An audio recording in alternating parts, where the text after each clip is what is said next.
시청자 여러분 안녕하십니까? 마켓 시그널 시작합니다. 이주혜입니다. 조민재입니다. 네, 금요일에 발표된 이 고용이 다시 한번 둔화가 됐음을 나타내면서 금리 인하에 대한 기대감이 더욱더 커지고 있는 상황입니다. 이번 주에도 이제 10일에 PPI 그리고 11일에 나올 CPI도 주시를 해봐야 될 것 같습니다. 네, 금리 인하 기대감이 커지면 시장에 좋은 것이 아니냐라고 생각하실 수가 있겠는데요. 안 좋아도 너무 안 좋았던 나머지 경기 침체에 대한 우려감이 커지면서 오히려 이 시장에는 먹구름이 드리워지는 양상이었습니다. 지금 바로 지난주 뉴욕 증시 3대 지수 흐름부터 저와 함께 보시죠. 이 고용 부진을 넘어서 다시 한번 고용 쇼크가 이 고용 보고서의 두 번째로 이 전월에 이어서 이번 달까지 나타났습니다. 여기에 오히려 시장이 좋아하기는커녕 경기 침체가 오는 것이 아니냐 하는 우려감이 다시 한번 커졌는데요. 물론 금리 인하에 대한 기대감은 더더욱 커졌고요. 이 연내 2회를 넘어서 3회 인하가 보다 유력해졌지만 그럼에도 불구하고 시장에는 불안감이 더욱 커진 하루였습니다. 다우지수가 0.48% 하락했고요. 나스닥 지수가 약보합에 머물렀습니다. 또 이어서 S&P 500 지수는 0.32% 하락했는데 우선 이 개장 전에 고용보고서 나왔다고 말씀을 드렸었죠. 이게 다시 한번 쇼크 수준의 둔화를 가리키자마자 3대 지수가 장 초반에는 금리 인하 기대감에 사상 최고치를 기록했지만요. 점점 갈수록 이 후반부로 투심이 위축되는 양상들이 뚜렷하게 나타났습니다. 이 자세한 이슈 한번 보실 텐데요. 우선 이 고용 쇼크 다시 한번 좀 확인이 됐습니다. 이따가 자세하게 보시겠지만요. 우선 미국의 8월 비농업 일자리 상승분이 이 원래는 예상치대로라고 하면은 전월 대비해서 7만 5천 명 증가해야 됐습니다. 자, 그런데 실제로 막상 데이터를 열어보니까요. 전월 대비해서 2만 2천 명, 그러니까 절반 수준도 올라오지가 않은 거죠. 이 JP모건에서 고용보고서가 발표되기 전에 만약에 이번에 상승분이 4만 명을 밑돌게 된다면 이건 경기 침체다라고 분석을 했는데 4만 명의 거의 절반 수준이 나온 겁니다. 당연히 이 때문에 이 금리 인하 확률은 더욱 올라갔고요. 9월에 B컷 그러니까 50bp가 한 번에 인하될 가능성이 11%로 새롭게 급부상하게 됐습니다. 지금으로서는 9월에 금리가 동결될 가능성은 제로고요. 또 여기에 더해서 이 연내 3회 금리 인하, 그러니까 다 해서 연말까지 75bp가 인하될 확률이 65.3%로 현재 1위를 달리고 있습니다. 그 다음이 이제 2회 인하, 그러니까 연말까지 50bp 인하일 텐데 이거는 25.1%, 그러니까 거의 3회 인하가 현재 유력하다고 봐도 무방하겠죠. 이어서 여기에서 한 가지 의문점 좀 가지실 분들이 계실 겁니다. 아니, 작년 9월에는 B컷 단행했고 그 뒤로도 두 차례 연속 25bp 인하를 했는데 뭐 그렇게까지 문제가 되지 않았지 않냐 하시는 분들 계실 텐데요. 한 가지 좀 확실하게 하고 가겠습니다. 이 지금까지의 연준의 금리 인하는 보험성 인하, 그러니까 예방적 차원에서 선제적으로 인하를 했다라고 하면은 이제는 경기 침체를 본격적으로 반영한 사후 약방문 성격의 인하라는 점이 시장에 다시 한번 우려감을 불러일으켰다는 점에서 이 전년 대비해서 확실히 분위기가 다르다는 점 체크해 보시기 바랍니다. 자, 이어서 굴습이 역시 계속해서 불안해지는 그런 시장을 약간 바로잡기 위함이었을까요? 이번에 고용 둔화가 관세와 이민 정책의 영향일 수도 있다. 그러니까 조금 더 지켜봐야 한다라고 이제 발언을 하게 되면서 장 후반 들어서는 살짝 좀 되돌리는 그런 흐름들이 나타났습니다. 자, 이런 발언이 가장 제 눈에 띄었는데요. 이 가장 이번에 문제가 됐었던 게 바로 제가 종전에 말씀드렸던 신규 고용 수치, 이 전월비 대비해서 2만 2천 명밖에 증가 안 했다고 말씀을 드렸죠. 최근에는 이게 더 이상은 경기 침체의 지표로 해석이 되면 안 되고 최근 정책 기조에 따라서 이민자 수가 상당수 변동이 됐기 때문에 실업률과 구인 해고율로 경기 침체를 판단을 해야 한다. 그러니까 아직까지는 너무 섣부르게 걱정해서는 안 된다라는 게 굴스비 총재의 전반적인 발언의 맥락이었고요. 이어서 브로드컴이 9.4% 급등했습니다. 바로 전날에 제가 컨퍼런스 콜까지 봐드렸었죠.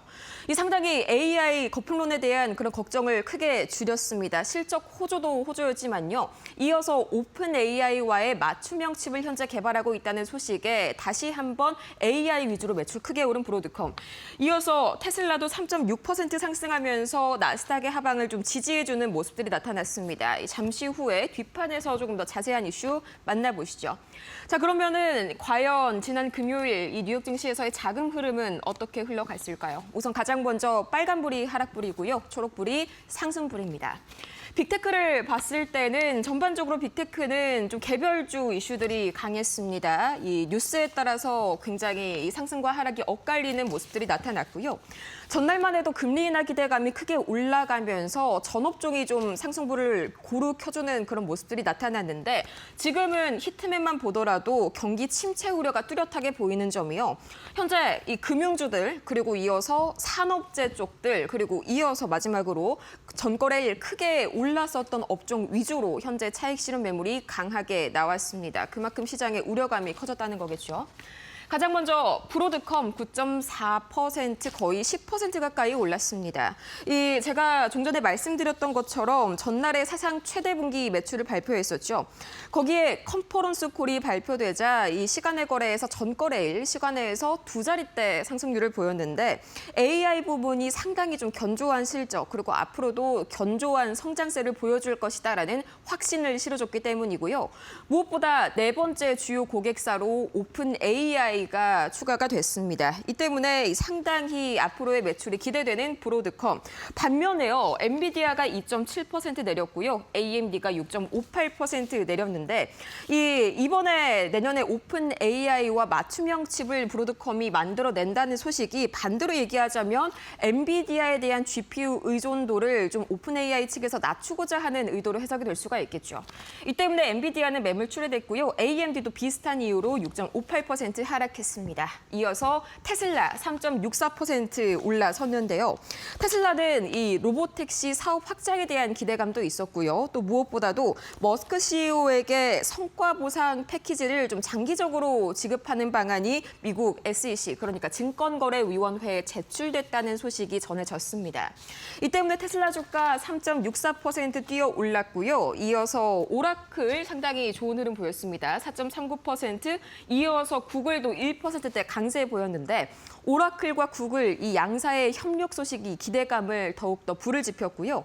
또 이어서 오라클은 바로 9월 9일 현지 시간으로 바로 내일 실적 발표를 앞두고 있습니다.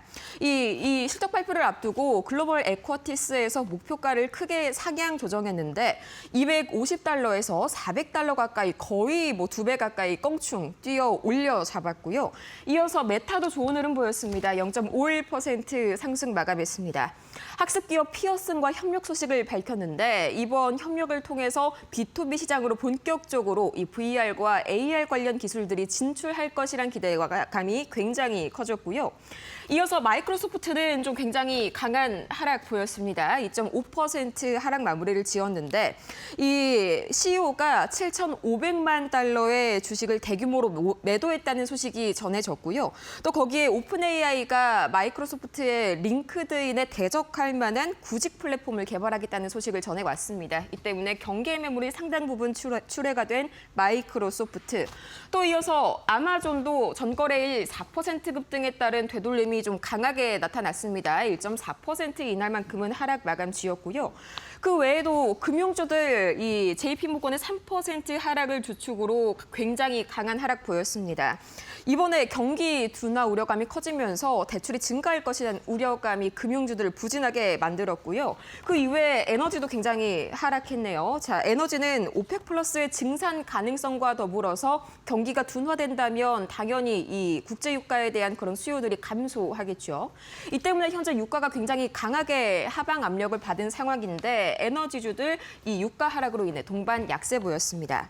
자, 그럼 오늘은 월요일이죠. 과연 이 지난주 뉴욕 증시 어떤 흐름 보였는지 저와 함께 체크해 보시겠습니다. 자, 이 3대 지수 공통적으로 보자면요. 이 9월 2일 화요일에 급락이 굉장히 강하게 나타났습니다. 이 9월 2일 화요일 이날 있었던 이슈가 바로 알리바바의 AI 이 때문에 상당히 반도체주들이 강하게 급락하는 흐름들이 나타났었죠. 거기에 이어서 이 9월 4일 목요일에는요. 다시 한번 시장이 좀 크게 반등하는 흐름이 나타나는데 고용 지표들이 잇따라서 부진하게 나타나면서 금리 인하 기대감이 한창 시장을 들뜨게 만들었습니다. 들었을 때였습니다. 그러다가 너무 고용 보고서에서 고용 쇼크가 강하게 나오다 보니 이 3대 지수가 전반적으로 금요일에 빠지는 흐름들이 공통적으로 나타납니다. 이 경기 둔화에 대한 우려감이 커지면서 다우 지수 이 전주까지만 하더라도 3주 연속 이 주간 상승률에서 플러스를 보이면서 좋은 흐름을 보여줬었는데 4주 만에 처음으로 주간 기준 하락세로 전환을 했고요. 이어서 계속해서 브로드컴의 긍정적인 실적 발표에 더불어서 AI 반도체들이 다시 한번 힘 얻어갔습니다. 나스닥이 가장 좋은 상승 흐름 보였네요. 이어서 이런 흐름들은 바로 주간 섹터 상승률로도 좀 나타나는데요. 가장 먼저 통신 서비스가 거의 압도적입니다. 이 주간 기준으로 4%대 강세 보였습니다.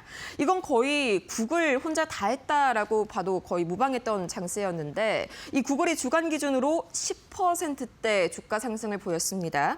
이 크롬의 매각 위기에서 벗어나면서 상당 부분 주가가 급등한 영향이 크고요. 또 이어서 이 의료 서비스도 좋은 흐름 보였고 또 소비자 방어주들 전반적으로 경기 둔화 우려감이 주 후반 들어서 커지자 방어주들 위주로 계속해서 견조한 흐름이 유지가 됐습니다. 반면에 가장 하락폭이 컸던 건 에너지였는데요. 잠시 후에 보시겠지만 벌써 국제유가가 WTI 기준으로 배럴당 61달러 수준까지 하락했습니다. 이 강하게 유가가 하락한 만큼 그만큼의 상승분을 토해냈었던 이 유가 관련, 특히나 에너지 관련 섹터였습니다. 지금까지 뉴욕 증시 마감봤습니다. 네, 지금부터는 특징주 살펴보도록 하겠습니다. 먼저 지금 가장 이슈가 된 종목이 바로 브로드컴입니다. 9%가 넘게 오름세를 나타냈던 지난 장이었는데요. 일단 장중에는 10%가 넘는 강한 흐름세가 나타났습니다. 브로드컴 일단 실적이 상당히 좋았습니다. 전년 대비해서 60%가 넘게 올랐다라는 긍정적인 호실적이 나왔고 여기에 더불어서 대규모 신규 수주 소식도 있었는데 바로 오픈 AI 쪽으로부터 의 수주입니다. 이 엔비디아에 대한 의존도를 낮추기 위해서 오픈 AI가 선택한 대체 대안이 바로 브로드컴이었습니다. 이에 따라서 규모도 막대한 규모이기 때문에 앞으로에 대한 모멘텀도 강할 것으로 보이고요. 반대로 엔비디아는 2%가량 밀리는 모습이 나타났습니다. 대조되는 모습이 나타난 지난 장이었습니다. 다음 종목과 이슈 보도록 하겠습니다. 테슬라 보시면요, 3% 넘는 급등입니다. 일단 CEO 모멘텀 있었는데요. 머스크 CEO가 보상안을 받게 되는데 일단 테슬라에 대한 사업에 대해서 조금 더 강력하게 더욱더 운영에 집중할 수 있을 것이다라는 시장의 평가가 나오고 있습니다. 여기다가 또 A5, A6 칩에 대한 모멘텀도 강하고요. 애플은 지금 중국 시장에서의 경쟁이 심화될 우려감이 나오면서 하락하는 모습이 나타났는데 화웨이가 메이트 XT를 출시하겠다라고 밝히면서 이 부분이 상대적으로 반사 하락이 나오고 있습니다. 알파벳이 1% 넘게 올랐습니다. 이후에서의 반독점 벌금 부과에 대한 소식이 있었는데 이 부분이 큰 악재로 작용하지 않은 이유는 바로 시장에서는 예상된 리스크다라고 평가를 하고 있기 때문입니다. 다음 종목과 이슈 보도록 하겠습니다. 미국의 8월 고용지표가 악화됐습니다. 기다리고 기다렸던 8월의 거의 마지막 고용지표라고 보시면 되는데 그렇다 보니 지금도 금리 인하에 대한 기대감 더욱더 커지고 있습니다. 아무래도 차입 비용이 감소할 것으로 예상이 되면서 금융주들이 대거 밀리는 모습이 나타났고요. 5% 넘는 모건 스탠리, 1% 넘는 또 스티펠은 2% 넘는 하락이 나왔습니다. 반대로 올랐던 종목들도 함께 보도록 하겠습니다. 자, 지금 보시면은 DR 호턴, 레나 등 주택 건설주들은 올랐는데요. 모기지 금리 쪽으로는 훈풍이 불 것으로 예상되고 있고 DR 호턴이 3% 가까이 그리고 레나도 3% 가까운 오름세가 나타났습니다. 다음 종목 보도록 하겠습니다. 네, 지난 장에서 오라클도 4% 넘는 강한 흐름을 나타냈는데 평이 좋습니다. 지금 클라우드 인프라 사업에서의 성장이 가속화될 것이다라는 기대감이 나오고 있고 리포트에서는 탑픽을 유지하는 리포트가 줄줄이 나왔습니다. 지금까지 특징주 살펴봤습니다. 지금 이 시각 매크로 지표들 흐름 바로 보겠습니다. 가장 먼저 이 국제유가 WTI 보도록 하겠습니다. 국제유가가 상당히 지난주 들어서 큰 폭으로 주저앉았는데 주말 사이에도 급락하는 그런 흐름들이 나타났습니다. 자, 우선 국제유가 현재 WTI 기준으로 61달러 선 막 지나가고 있는데요. 벌써 이 60달러 선이 위태위태한 그런 수준까지 왔습니다. 우선은 미국의 경기 침체 우려가 부각이 되면서 당연히 수요 둔화 가능성이 올라갔고요. 또 이건 밤 사이에 나온 소식인데요. 이 간밤에 오펙 플러스가 다음 달 원유 생산량을 하루 13만 7천 배를 늘리는데 합의를 했습니다. 지난주 이 이슈가 부각이 되면서 계속해서 유가가 하방 압력을 받았었는데 결과적으로는 그대로 타결이 됐습니다. 결과 이제 7개월 연속적으로 증산을 하는데 결정을 한 건데 유가 방어보다는 시장 점유율을 확보하는 데 조금 더 집중을 한 그런 전략으로 풀이가 됩니다. 이어서 원달러 환율은 4.5원 가까이 내렸습니다. 이건 달러 약세의 영향이 컸기 때문인데요. 이 경기 침체 우려에 달러가 여타 통화 대비 큰 폭의 약세를 보였습니다. 이 때문에 원달러 역시 내려가는 그런 흐름들이 나왔고요. 비트코인은 여전히 11만 1,000달러 선에서 횡보하는 흐름 이어가고 있습니다. 이 반면 금 가격 계속해서 이 상방 압력 받아가고 있습니다. 벌써 3,650달러 선까지 올라갔는데 고용 불안에다가 이제 더해서 금리 인하 기대감이 상승하면서 금값 계속해서 강세 보여주고 있고요. 좀 전에 말씀드린 약달러의 영향도 있겠습니다. 이어서 미국채가요, 장기채도 그렇고 단기채도 큰 폭으로 하락했습니다. 미국채 10년물이 벌써 4%대, 4.0%대가 현재 불안하게 가까스로 유지가 되고 있는 흐름이고 미국채 2년물 역시 3.5%대 거의 극초반 수준까지 내려왔습니다. 당연한 결과입니다. 이 경기 침체 우려감이 커지자 9월 B컷 가능성까지 급부상을 했기 때문에 단기채도 강하게 조정받았고요.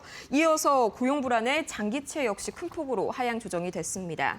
자, 그럼 과연 어느 정도까지 고용이 안 좋게 나온 것이냐 바로 보도록 할 텐데요. 우선 고용 보고서 결과적으로 가장 지난주에 중요한 그런 지표였습니다만 가장 큰 폭의 하락을 보였습니다. 자, 우선 미국의 8월 비농업 취업자 수 증가분이요. 전월 대비해서 2만 2천 명 증가한 것으로 나타났습니다. 보시자면은 예상대로라면 전월 대비해서 7만 5천 명 증가했어야 하는데 거의 이건 반토막 수준도 되지가 않습니다. 그리고 제가 오프닝 때 말씀을 드렸던 것처럼 JP모건에서 만약에 이번에 증가분이 4만 명을 하회할 시에는 이거는 경기 침체 경고 등이 커진 거다라고 이미 예측을 내놨는데 그 4만 명의 거의 절반 수준밖에 현재 증가분이 올라오지 않았다는 것이죠.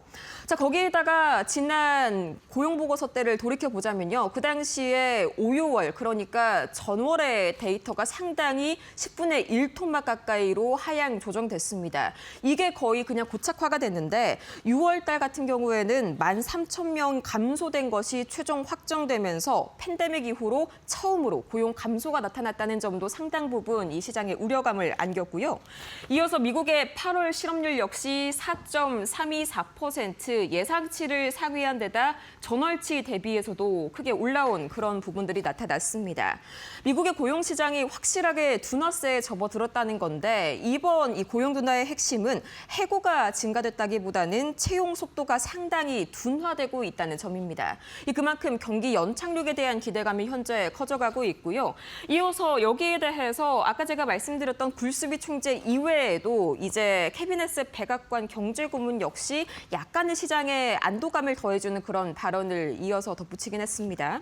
이 8월의 고용 지표가 상당히 실망스럽게 나왔지만 향후 수정치에서 상향 조정될 것으로 보인다.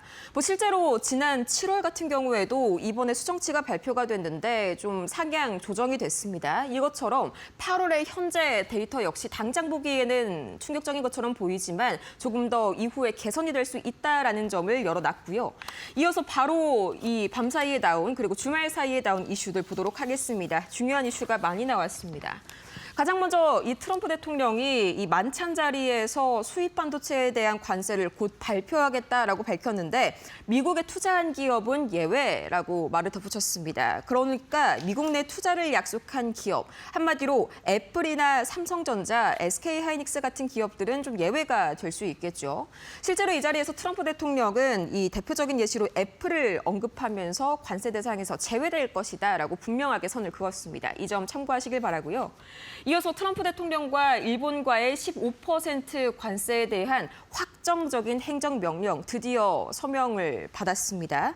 다만 자동차를 포함해서 대부분의 일본 제품이 15%의 관세가 부과가 될 예정이긴 하지만 가장 쟁점이었던 이 5,500억 달러의 미국 투자 펀드.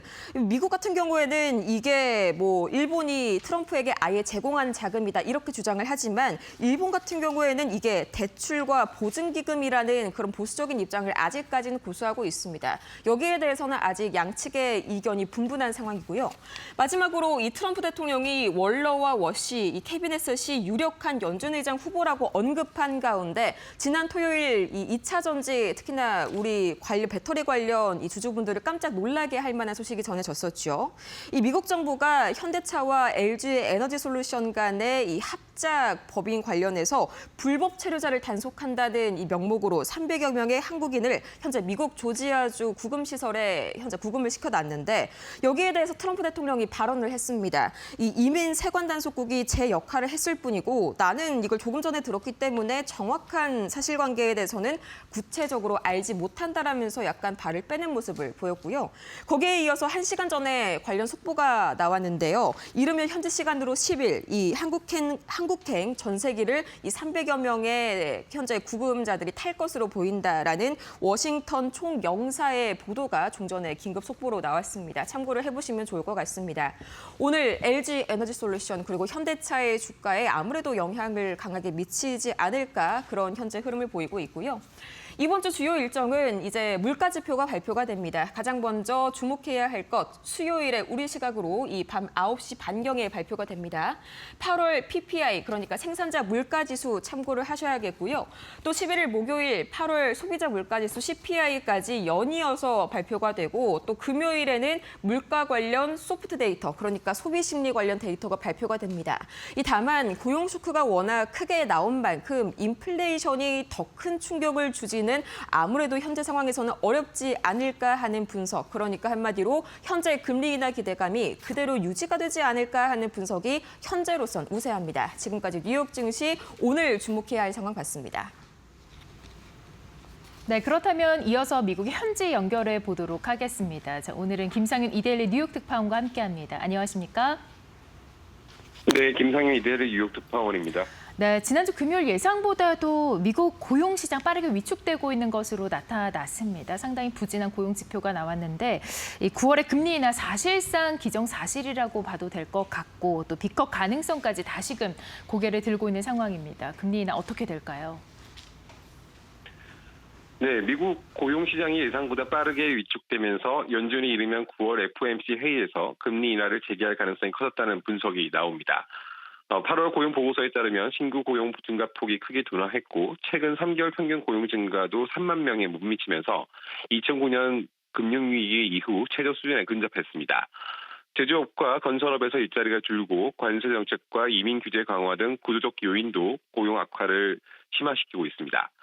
이런 흐름에 따라 시장은 9월을 시작으로 10월, 12월에도 연속적인 0.25%포인트 인하가 단행될 가능성에 무게를 두고 있습니다. 실제로 2년물 국채 소익률이 3년 만에 최저치를 기록했고 패드워치초에 따르면 투자자들은 올해 남은 3차례 회의에서 모두 금리 인하가 이루어질 확률을 약 75%로 보고 있습니다. 9월 비컷 가능성도 일부 제기되고는 있습니다.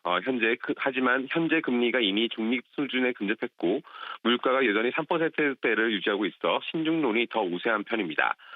파월 의장 역시 최근 발언에서 고용시장의 하방 위험을 강조했지만 동시에 물가 불확실성은 경계하고 있어 큰 폭의 인하보다는 점진적인 완화 기조가 이어질 것으로 전망되고 있습니다.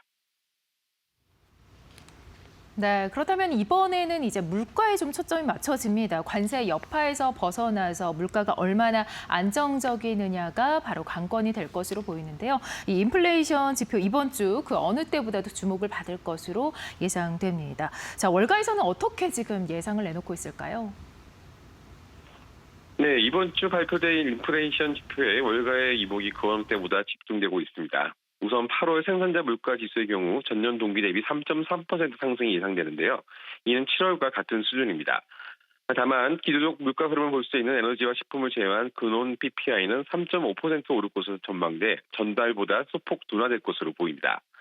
소비자 물가 지수는 조금 다른 흐름입니다. 8월 CPI는 전년 동월 대비 2.9% 상승이 예상되는데요. 이는 7월보다 0.2%포인트 높은 수치입니다. 반면 근원 CPI는 3.1%로 지난달과 같은 수준에 머물 것으로 전망됩니다. 결국 헤드라인 CPI가 다시 오름세를 보이느냐 아니면 근원 물가의 안정이 부각되느냐가 시장의 해석을 가를 것으로 보입니다. 관세 여파 속에서도 물가가 안정으로 관련된 신호가 확인된다면 연준의 금리 인하 기조에 힘을 실어줄 수 있습니다. 만약 물가가 다시 오름세를 보인다면 스태그플레이션이라는 징후가 강해지기 때문에 연준 입장에서는 매우 곤란한 상황이 올 수밖에 없습니다. 일단은 9월 금리 인하를 단행한 뒤 남은 두 차례 회의에서 연속으로 인하에 나설지는 매우 불투명한 상황이 될 수도 있습니다. 네, 그렇군요. 자, 그렇다면 오펙 플러스에서 이번에는 이제 유가 증산에 합의를 했습니다. 또다시 이제 합의를 한 것인데 정말로 유가 방향이 어떻게 될지 많은 분들이 관심을 갖고 있습니다. 어떻게 예상하고 계실까요? 예, 오펙 플러스가 10월부터 하루 13달러 증산에 합의했습니다. 이번 전 몇 달간 월 40만에서 들렸던 들었는데요.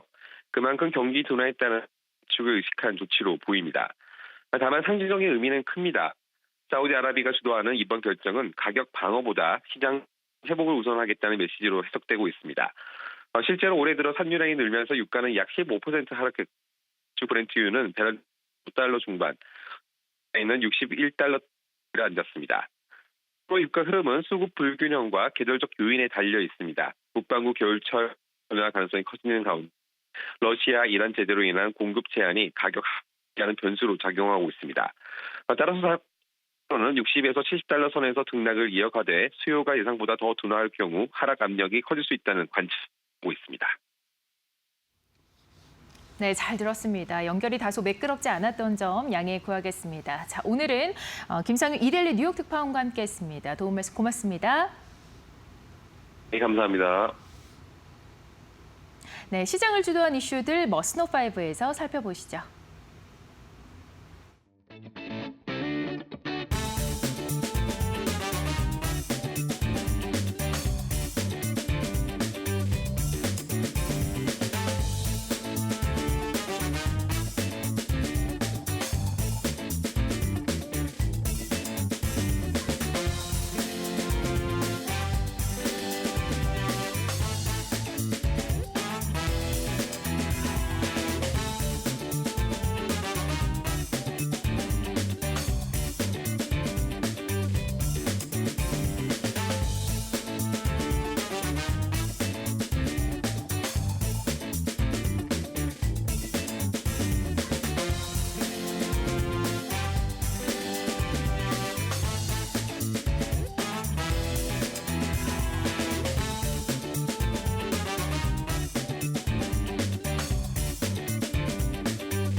네, 머스노5 출발하겠습니다. 먼저 첫 번째 뉴스 함께 하시죠.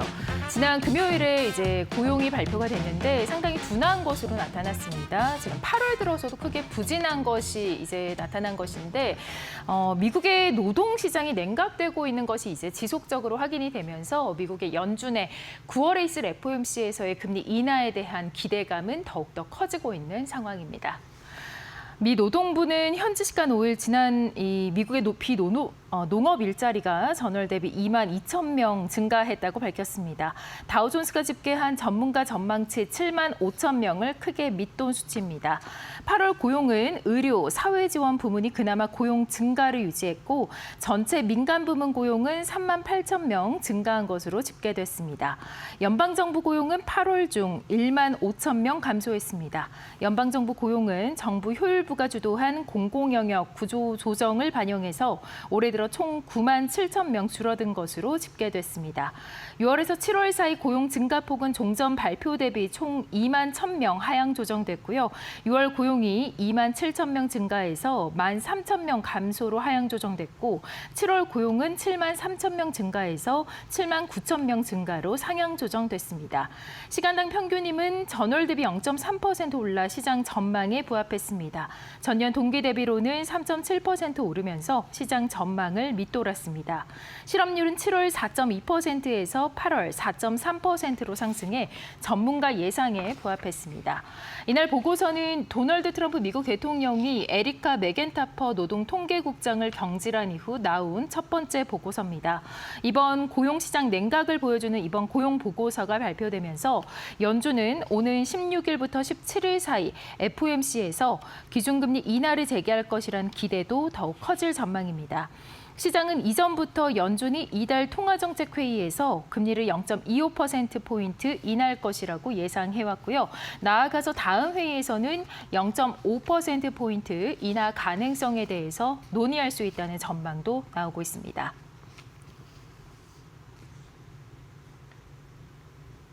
미국의 8월 고용 사정이 더욱더 안 좋은 것으로 나타나면서 이 고용 냉각에 금값이 사상 최고치를 경신했습니다. 금값에 많은 관심이 쏠리고 있는 가운데 골드만삭스는 금값이 5,000달러 갈 것이다라는 전망을 내놓았습니다. 현지 시간 5일 뉴욕 상업거래소에서 12월 만기 선물 종가는 온스당 3,603.33달러를 기록하면서 전장보다도 1.3% 올랐습니다. 금 현물 가격도 최고치를 경신했습니다. 로이터에 따르면 금 현물 가격은 미 동부 시간 오후 2시 47분께 전장보다 1.4% 오른 온스당 4,596.6달러에 거래됐습니다.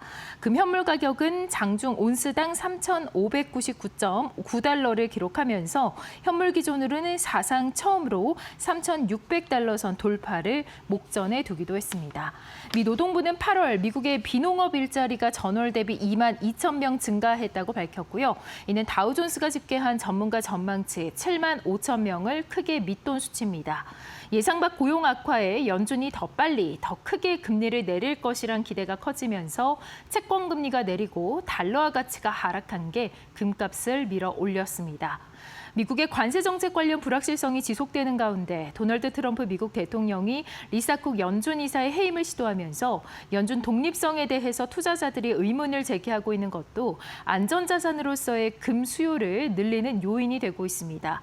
월가 전문가들은 연준의 금리 인하와 경제의 불확실성에 완전 자산인 금값 랠리가 지속될 것으로 보고 있습니다.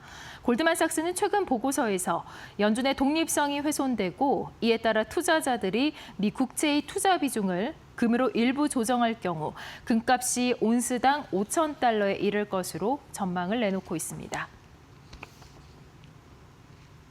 네, 구글과 아마존, 메타에 이어서 이번에는 이제 브로드컴, 오픈AI가 손을 잡은 업체입니다. 자체 AI 칩을 엔비디아가 아닌 브로드컴에서 주문할 것으로 예상이 되고 있고요. 이에 따라서 브로드컴이 지난 금요일장에서 거의 10% 가까운 오름세를 보였습니다. 업계에 따르면 브로드컴은 챗GPT 개발사인 오픈AI의 자체 AI 반도체 양산을 수주했습니다. 호크탄 브로드컴 최고 경영자는 지난 4일 현지 시간으로 2025년 3분기 실적 발표 컨퍼런스 콜에서 네 번째 신규 고객사로부터 100억 달러 규모의 AI 가속기 주문을 확보했다며 내년 매출 성장률이 상당히 개선될 것으로 예상된다고 밝혔습니다. 브로드컴은 자체 보유한 반도체 설계 역량을 바탕으로 구글, 메타 등 글로벌 IT 기업들의 AI 반도체 개발과 제조를 지원해왔습니다. 현재 AI 반도체 시장은 엔비디아가 사실상 독과점 체제를 이루고 있지만 비용 등의 문제로 자체 AI 개발에 대한 수요가 증가하는 추세입니다. 오픈AI 역시 브로드컴과 협력해 엔비디아에 대한 의존도를 줄이려는 의도로 풀이됩니다. 파이낸셜 타임즈는 브로드컴과 오픈AI가 공동 설계한 반도체가 내년 출시될 예정으로 오픈AI는 해당 칩을 내부적으로만 사용할 계획이라며 브로드컴이 이 같은 움직임에 따라서 고객사의 이름을 공개하지 않았지만 관련자들은 오픈AI가 새로운 고객사임을 확인했다고 설명했습니다.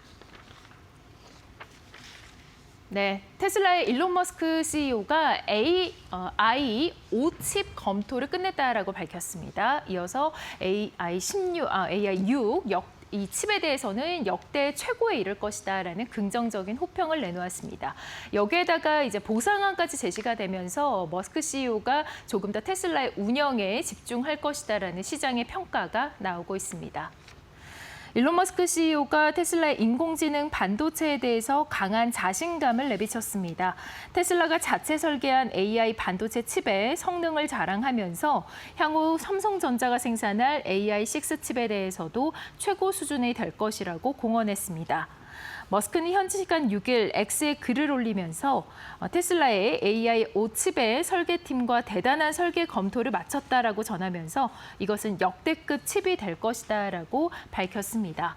머스크는 또 이 두 가지 칩 아키텍처를 병행했던 것에서 하나로 전환하면서 모든 반도체 인재가 하나의 놀라운 칩을 만드는 데 집중할 수 있게 됐다며 생명을 구하는 칩 개발에 참여하고 싶다면 테슬라 팀에 합류하라고 권유하기도 했습니다. 머스크는 이 게시물을 다른 이용자가 자동차용 최고의 AI 칩을 의미하는 것인지 묻자 답글은 틀릴 수도 있겠지만 아마도 2,500억 파라미터 아래 모델을 위한 어떤 종류의 추론 칩 중에서도 최고일 것으로 생각한다며 단연 최저 비용으로 전력 효율 대비 성능도 최고라고 말했습니다. 머스크는 지난 7월 X를 통해서 삼성전자와의 대규모 파운드리 계약 사실을 공개하면서 삼성의 텍사스 대형 신공장은 테슬라의 차세대 AI6 칩 생산에 전념하게 될 것이다. 이 전략적 중요성은 아무리 강조해도 지나치지 않다고 밝힌 바 있습니다. 전문가들은 머스크의 발언이 단순한 홍보용이 아니라고 평가하고 있습니다. 테슬라는 독자 AI 칩 개발로 비용 절감과 기술 내재화를 동시에 꾀하고 있는데요. 테슬라가 주력하고 있는 자율주행차는 막대한 데이터 처리량과 저전력 고효율 구조가 필수이기 때문에 맞춤형 AI 칩이 핵심 경쟁력이 됩니다. 이어서 테슬라 이사회가 일론 머스크 CEO에게 향후 경영 성과에 따라서 막대한 규모의 보상을 지급하는 방안을 새롭게 제시했는데요. 이 보상안이 실행될 경우 전체 금액은 1조 달러에 달할 것으로 예상되고 있습니다. 이사회는 2025년 CEO 성과 보상안으로 테슬라 전체 보통주의 12%에 해당하는 4억 2,374만 3,904주를 2035년까지 12단계에 걸쳐서 머스크에게 지급하는 안을 수립했습니다. 테슬라 주식의 수가 유지된다는 가정하에 최대 지급액을 기준으로 한 이 보상 패키지의 가치가 약 9,750억 달러에 이를 것으로 전망되고 있습니다. 네, 이어서 TSMC와 관련된 소식입니다. 얼마 전에 TSMC 중국 공장에서 이 반도체 칩 장비 관련해서의 이 반입이 어렵다라는 보도를 해드린 바 있는데요. 이 면제 철회로 인해서 단계적으로 TSMC가 운영에 위험을 겪을 것으로 예상되고 있습니다. 대만 반도체 제조업체 TSMC, 미국의 정부의 중국 칩 장비 수출 면제 철회로 단기적인 운영 위험에 직면할 것이라고 분석가들은 전망했습니다. 다만 난징 시설의 규모가 작아서 장기적 영향은 제한적일 것으로 평가되고 있다고 사우스 차이나 모닝포스트가 보도했습니다. 12월 31일부터 시행되는 미국의 조치는 검증된 최종 사용자 지위로 알려진 TSMC의 패스트트랙 수출 특권을 취소했습니다. 이는 향후 대만 회사의 난징 제조 공장으로 미국산 반도체 장비를 선적하려면 개별 라이선스가 필요하다는 것을 의미하는데요. 맥커리 그룹은 지난 2일 발표한 연구 보고서에 따르면 포괄적인 VEU 적용 범위가 없다면 이 TSMC의 칩 제조 장비 소싱이 더 어려워질 것이다라고 경고했습니다. 그러면서 라이선스 승인이 지연되면 팹은 몇 달 안에 운영을 중단할 수 있는 부족 현상에 직면할 수 있다라고 또한 경고했습니다. 모닝스타의 펠릭스 리 수석 주식 분석가에 따르면 TSMC는 단기적으로 원래 일본의 구마모토 시설에 지정된 장비 주문을 난징으로 전환하고 12월 31일 마감일을 앞두고 예비 부품을 비축할 수 있다고 분석했는데요. 그럼에도 난징 시설이 칩 제조업체의 전체 생산 능력에서 차지하는 부분이 작기 때문에 미국 조치가 TSMC에 미치는 장기적 영향은 제한적일 것으로 예상되고 있습니다. 이에 비해서 한국의 거대 메모리 칩 기업인 SK 하이닉스는 D램과 낸드 제품의 30%가 본토에서 생산될 것으로 추정이 되고 있습니다. 그렇기 때문에 중국 면제 종료로 인해서 가장 큰 타격을 입을 수 있다고 리 분석가는 말했습니다. 맥커리 메모에 따르면 라이선스는 여전히 실행 가능할 수 있습니다. 칩 수출 통제를 담당하는 기관인 미국의 산업안보국이 최근 기존 운영을 유지할 수 있는 라이선스를 부여하겠다는 의사를 밝혔다고 전했습니다. 업계에서는 이번 면제 철회가 TSMC뿐만 아니라 중국에서 생산 기지를 둔 다른 글로벌 반도체 기업들에게도 유사한 압박으로 작용할 수 있다고 우려하고 있고요. 특히 중국 시장 의존도가 높은 기업들은 공급망 다변화 압력이 더욱 커질 것으로 전망이 되고 있습니다. 네, 지금까지 머스노5 살펴봤습니다.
안녕하세요. 메리토크 신섭입니다. 오늘의 주제는 스콧베센트, 황금 양말, 훗, 내가 소시적에 맨날 이기던 야들이야. 자, 주혜 앵커님이 앞에서 그 미국 노동부에서 발표한 8월 그 노동 지표, 실업률, 뭐 임금 상승률 이런 거 발표 전해드렸죠. 자, 이걸 가지고 이제 이 앵커들이 질문을 엄청나게 많이 했을 텐데 스콧베센트 재무장관, 러트니 상부장관 항상 주말에 언론에 출연하여 열심히 자신의 업적이라던가 정부의 상황을 계속해서 브리핑하죠. 자, 어김없이 이번 주말에도 나왔고요. 자, 그리고 지금 노동부 통계국장 어디 갔나요? 여러분 다 아시지 않나요? 노동부 통계국장 발표 잘못했다가 그날 당일날 해임당했죠. 지금 공석입니다. 그리고 또 누구 잘랐죠? 지금 질병통제국장도 잘랐거든요. 지금 그 케네디가 근데 솔직히 대단하긴 하더라고. 그분이 나이가 거의 트럼프랑 비슷할걸요? 근데 그 사람이랑 헤그세스 국방장관 있죠. 뭐 전쟁부로 바꾼다고 하는데 이름을. 그 사람이랑 나이 차가 아마 3, 40년 날 겁니다. 둘이 턱걸이를 하는데 턱걸이를 못지않게 하더라고요. 목소리 갖고 판단할 게 아니더라고요. 목소리는 막 정말 다 저기 죽어가잖아요, 지금. 근데 알통하고 지금 거기 미국이 강해져야 된다 말만 하는 게 아니에요. 트럼프는 지금 국방부를 비롯하여 그 부서 전체가 체력장을 진행하고 있거든요. 지금 거기는 지금 여자 장관이라고 봐주지 않습니다. 다 턱걸이, 잇몸 일으키기 다 해야 돼요. 그래서 어쨌든 그렇게 강인하게 나가야 되는데 거기서 계속 주장하고 있는 게 뭐 어린이들이 백신 우리도 어렸을 때 막 다 맞잖아요. 근데 그런 것에 대한 의문을 지금 제기하고 있거든요. 그런 것이 어린이의 성장에 아주 악영향을 미치고 백신이 증명되지 않았다고. 근데 그런 트럼프의 정책에 또 반대하거나 태클을 걸기 때문에 질병통제국장을 잘랐습니다.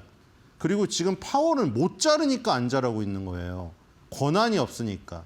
권한이 없으니까 해임을 못 하고 있는 거고 해임을 못 시키니까 사임이든 뭐 저기 퇴임을 기다리든 둘 중에 하나인데 퇴임은 너무 기다리기가 오래 걸리니까 사임시키려고 지금 별짓을 다 하고 있는 거잖아요. 자기가 해임할 수 있는 질병통제국장이랑 노동통계국장은 잘랐습니다. 그다음에 지금 쿠글러 이사가 한 명이 없잖아요. 지금 7인의 이사회 중에서 한 명이 없어요. 그래서 자기가 스티브 마이런을 임명했죠. 근데 이 스티브 마이런 임명한 사람이랑 노동통계국장 전부 다 상원의 인준을 받아야 됩니다. 청문회가 있어야 되고요. 그러니까 지금 스티브 마이런은 지금 청문회가 진행 중이에요. 물론 상원의 표결에 붙이면 공화당이 앞서 있기 때문에 통과가 되겠죠. 그럼 이제 이번에 9월 FOMC 때 투표를 할 수가 있습니다. 그걸 할지 말지는 지금 빨리 일정이 진행되면 할 수가 있어요. 그리고 지금 이 노동통계국장도 공석인데 그래서 지금 그 대체자가 상원 그 인준을 기다리고 있는 그 사이에 그냥 지금 이어가는 그 공석으로 둘 수는 없으니까 지금 그 자리를 지금 대신하는 사람이 있습니다. 그러니까 지금 그 대신하는 사람이 자기 앞에 전임자가 지금 잘려나갔는데 거기서 갑자기 또 나 어차피 난 트럼프 사람도 아닌데 내가 한번 또 질러봐 하면서 나쁘게 발표할 수는 없잖아요. 지금 감히 이 상황이 그렇죠? 트럼프가 하라는 대로 했을 거 아닙니까 지금. 그런데도 나쁘게 나왔다는 거는 제가 보기엔 이번에 그냥 냅둔 거예요. 냅뒀죠. 왜냐하면 지금 이거 이렇게 되면은 모든 책임을 파월한테 뒤집어 씌울 수가 있어요. 지금 폴리마켓에서 9월달 FOMC 결과 금리 인하 100% 나왔거든요. 지금 확률이. 그럼 지금 어떻게 흘러가겠어요? 이렇게 되면. 뭐 리사쿡이 투표를 하든 말든 상관없어요. 리사쿡은 비둘기파입니다. 원래. 어차피 리사쿡은 금리 인하를 외치게 되어 있는데 문제는 그냥 싫은 거예요. 바이든이 임명했다고 해서. 바이든 시절에 민주당이 임명했다고 해서 그냥 싫어하는 거예요. 금리 인하면은 자기한테 지금 좋은 표 아닙니까? 자기한테 좋은 표임에도 불구하고 트럼프한테 그래도 싫은 거예요. 어쨌든 간에 지금 이 100%가 나왔기 때문에 당연히 인하를 하겠죠. 다들 만장일치가 나오고 아니면은 뭐 여기서 반대를 글쎄요. 여기서 반대를 혼자 있을까요? 근데 물론 베스 해맥이라는 지금 그 클리블랜드 연준 총재가 계속 인터뷰에서 내가 내일 투표를 한다면 오늘 투표권이 있다면 뭐 가정하에 나는 금리 인하를 못 외치겠다 하고 있지만 그분은 투표권이 없습니다. 이번 연도에. 작년에 있었지. 그리고 지금 만약에 베스 해맥에 투표권이 있다고 치더라도 과연 이런 상황에서 그런 용자가 될지는 모르겠는데 물론 그 사람은 투표권이 없기 때문에 계속 얘기만 할 수 있을 뿐이에요. 지금 추측만. 그런 가정만. 어쨌든 간에 지금 100%가 나올 가능성이 큰데 그럼 100%가 나오면은 그러면은 뭐라고 할까요? 트럼프가? 아우 이제 정신 차려서 우리 편으로 할게 이럴까요? 그동안 쌓인 게 있는데 뭐라고 할까요? 아 이렇게 100%로 금리 인하 지금 할 거를 왜 진작에 안 해가지고 지금 이 노동지표를 망치게 만들었냐면서 책임론으로 몰고 가겠죠. 뻔하지 않습니까 지금. 책임론으로 몰아갈 수 있게끔 이 어떻게 보면 빌드업이에요. 제가 보기에 이거. FOMC 얼마 안 남았죠. 9월 16일부터 진행되죠. 9월 16일부터 진행되면 이제 한 주 정도밖에 안 남았는데 이 상황에서 마지막 나오는 노동부의 이 중요한 지표 발표. 이거를 그냥 솔직히 자기 마음대로 좋게 나오게 할 수도 있잖아요. 지금 상황이. 노동통계국장은 잘났기 때문에 그냥 지금 자리만 지키고 있는 그냥 사람이에요. 어차피 새롭게 지명하신 분이 상원 인증 통과하면 앉게 될 거예요. 그 인터뷰에 나와가지고 분기별로 발표해야 된다고 주장하시는 분이 있잖아요. 지금. 투명하지 않아가지고 그냥 주별로 발표하는 거 없애버리자는 사람 있잖아요. 트럼프가 임명한 사람. 그분이 되기 전까지 그냥 자리만 지키고 있는 사람인데 그 사람한테 야 어차피 자리만 지키고 있을 거 이번에 좋게 마사지 해가지고 좋게 발표해 이럴 수도 있었을 거 아니에요. 근데 그렇게 안 했던 거는 뭐냐? 빌드업이죠. 지금 이렇게 나쁘게 나왔는데 최악으로 나왔잖아요. 지금. 그렇죠? 다우존스 전망치보다 5만 명이 적게 나왔는데 그럼 이거 가지고 이제 만장일치로 딱 결정이 되니까 이거 이제서야 이 지표 보고 결정했냐 이러겠죠. 그러니까 완전히 지금 책임론으로 몰고 갈 완전 모든 빌드업이 갖춰졌습니다. 이게 파월이 그게 또 지금 근거로 나오는 게 뒤에 나와요. 트루스 소셜을 또 올렸거든요. 투 레이트라고. 이게 모두 빌드업이죠. 자, 그리고 스코페스 재무장관이 계속 얘기하는 거 보면은 지금 또 CNBC도 지금 한마디 뭐 말이 나오게 생겼더라고요. 지금 엄청나게 공격을 하던데 폭스면 이렇게 공격을 안 했을 거예요. 스코페스 재무장관이 인상이 찌푸러지더라고요. 제가 그걸 포착했거든요. 자, 어쨌든 만약에 지금 이 관세 때문에 기업의 실적이 좋지 않게 나왔다고 주장하는 거 회사가 있다면 그 정확한 시나리오를 제시를 해야 된다. 정확히 관세 때문에 모두 기업의 실적이 나빠진 100%가 모두 관세 때문이라면은 그거에 대한 정확한 근거를 제시해야 된다는 거죠. 왜냐하면 이 앵커가 상당히 날카롭더라고요. 계속해서 찌르더라고요. 그러니까 한 번 찌르면 스코펜스 재무장관이 반박을 하려고 하면은 두세 번을 계속 찌르더라고요. 결국 계속 찌르다 보니까 스코펜스 재무장관도 약간 포커페이스에 가까운데 표정이 흔들리더라고요.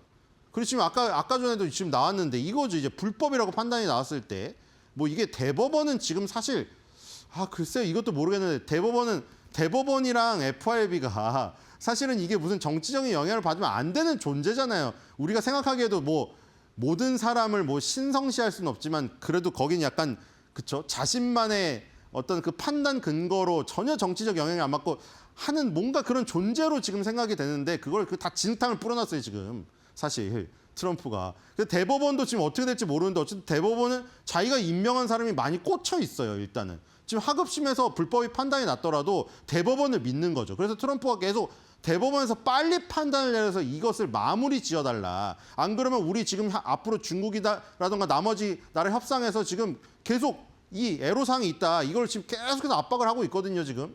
자 그래서 관세에 지금 이건 정말 공격적이더라고요. 저는 깜짝 놀랐어요. 만약에 법원이 불법이라고 관세를 판결했는데 스코펜스 재무장관 당신도 지금 이 관세, 이 트럼프 행정부의 관세 이 골격을 내세우는데 만드는데 가장 큰 역할을 하는 사람이 아니냐. 결국 무슨 얘기예요, 이거는. 만약에 불법이라고 판단이 나면 불법을 만든 사람으로 가장 1인자로 당신이 거론될 텐데 괜찮겠냐 이겁니다. 이거는 정말 공격적이죠. 자, 그다음에 이분이 이 앵커가 계속 예를 드는 게 골드만삭스의 자료를 예로 들더라고요. 골드만삭스에서 이렇게 나왔는데 어떻게 생각하느냐. 골드만삭스에서 이렇게 나왔는데 어떻게 생각하느냐. 계속 그런 얘기를 하고 있는 거예요. 그래서 골드만삭스에서 예를 들어서 아까 전에 그거죠. 기업이 이 지금 실적이 악화된 게 관세 영향이라고 골드만삭스 자료에 나왔는데 어떻게 생각하냐. 하도 골드만삭스 얘기를 하니까 이분이 열받았어. 이분 출신이 뭐예요, 원래? 조지 소로스 밑에서 조지 소로스 펀드를 운영하면서 여러 지금 그 ETF 회사들하고 수익률 경쟁했던 분이시잖아요. 골드만삭스를 상대로 트레이딩하면서 나는 이겼다 이겁니다. 그러니까 골드만삭스 얘 자꾸 들지 말라 이거예요. 골드만삭스는 내가 트레이딩할 때 눌렀던 존재인데 거기 있는 자료를 들이밀면서 나를 공격하지 말라 이겁니다. 나보다 한 수 아래라 이거죠. 자, 어쨌든 가격을 지금 인상해야 되는데 그러니까 소비자 가격에 전가시켜야 된다는 얘기죠. 관세 때문에 지금 피해를 볼 수가 없다. 기업이 실적이 악화되니까 어쩔 수 없이 소비자 가격에 전가를 시켜야 되는데 그럼 결국에 미국 소비자가 공격을 받는데 그럼 이게 과연 관세를 전 세계에서 갈취해서 미국의 소비자, 노동자들의 주머니를 가볍게 해준다는 그러니까 주머니를 두둑하게 해준다는 그 얘기가 거짓말이 아니냐라고 그 얘기를 하고 있는 겁니다. 근데 이 얘기를 몇 번을 반복하더라고요. 저도 놀랐어요. 계속 미국 소비자에 대한 공격이 아닙니까? 계속. 골드만삭스 자료가 아까 그거예요. 지금까지 징수된 관세 수입의 86%가 이 지금 결국에 미국 소비자에 대한 공격으로 돌아가고 있다. 이 얘기를 지금 하고 있거든요. 그랬더니 결국에는 이 얘기를 꺼냅니다. 앵커님, 그럼 GDP가 왜 3.3이 나오죠? 국회 예산처가 1.8밖에 안 된다는데 우리가 GDP 대비 부채비율 6.5%를 지금 바이든 정권한테 물려받아가지고 그 부채를 갚으려고 GDP를 엄청나게 성장시켜가지고 GDP 대비 부채비율을 낮추려고 노력을 하고 있는데 그러니까 그런 지금 이 결과가 GDP가 3.3이 나왔다. 잠정치가. 그다음에 주식시장은 왜 새로운 최고치를 기록하고 있죠? 계속 이 얘기를 반문하는 겁니다. 사실 그래서 제가 계속 얘기 드렸던 게 주식시장의 최고치면 할 말이 없다는 게 이거예요. 주식시장이 그럼 왜 주식시장이 바보가 아닌데 주식시장은 뭐 이렇게 질병통제국장을 자르거나 노동통제국장을 자르는 것처럼 트럼프가 아무리 뭐 권한이 세더라도 주식시장을 마음대로 어떻게 좌지우지할 수가 없습니다. 이 주식시장의 존재는 그렇게 단순하게 움직이는 존재 자체가 아니죠. 이거는 인간이 해석할 수가 없습니다. 인간이 해석할 수 있었으면 모두 다 맞췄어야죠. 인간이 맨날 해석해도 무조건 틀리는 게 주식시장이에요.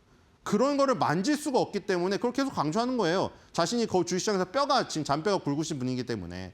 그러니까 왜 주식시장이 최고치죠? 그렇게 앵커님이 주장한 대로 뭐 골드만삭스의 자료를 들이밀어가지고 관세가 미국 소비자에 대한 공격이고 미국이 지금 안 좋으면 왜 미국의 주식시장이 최고입니까?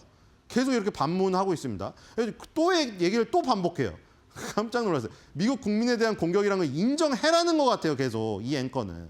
인정해라. 스코펜스 재무장관이 이거 인정을 하겠습니까? 인정하면서 죄송합니다. 저희가 잘못했어요. 이럴 리가 없죠. 그리고 예를 드는 게 이겁니다.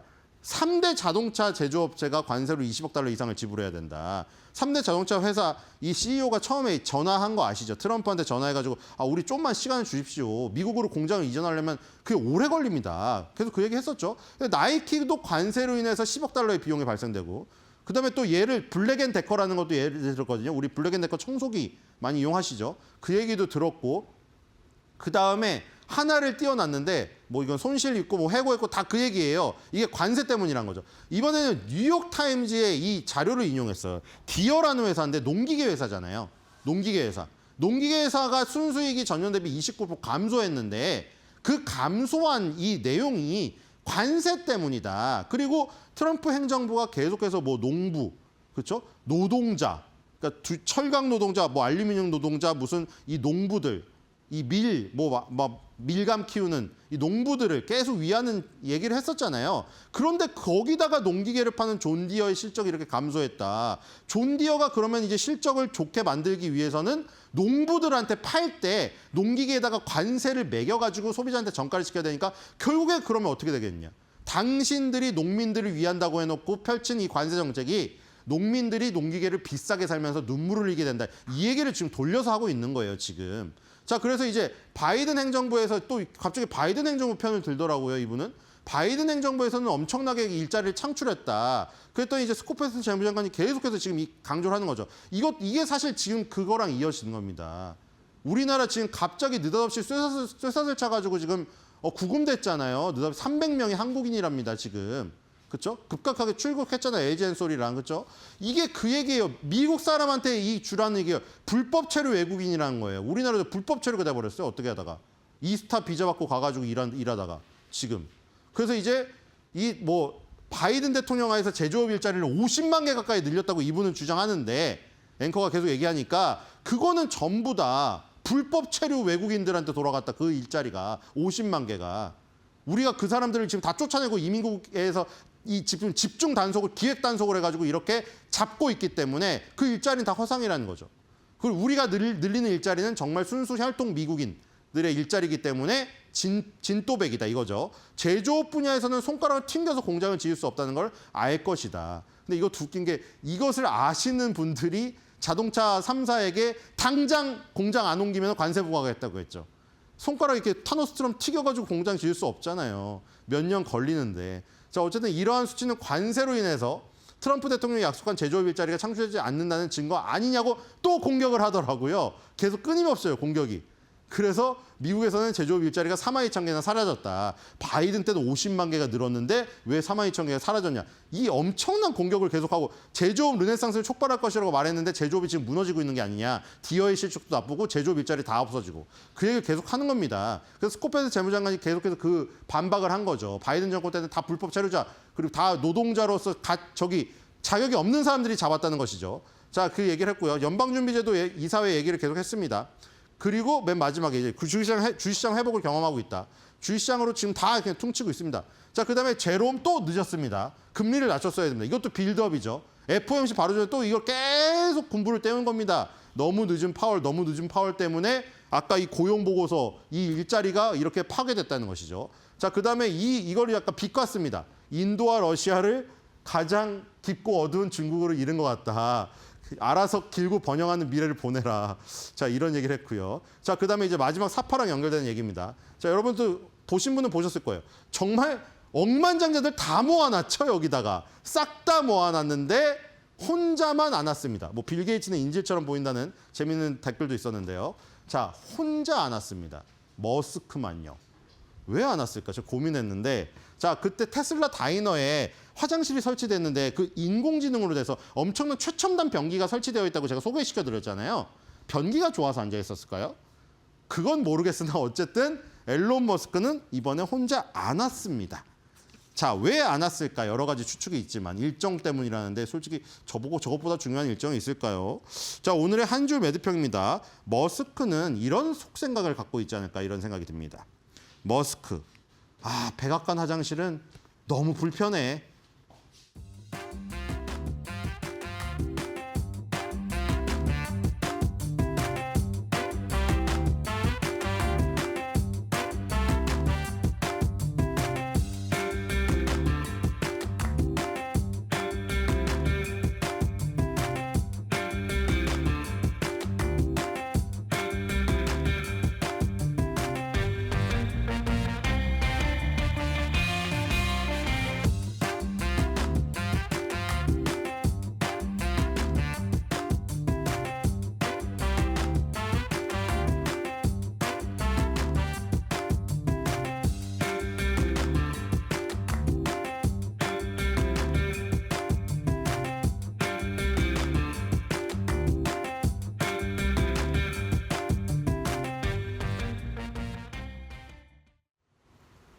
주말 사이 뉴욕 증시를 뜨겁게 달군 이슈들, 과연 오늘 우리 시장에서는 어떤 테마, 어떤 업종을 움직일지 저와 함께 보시겠습니다.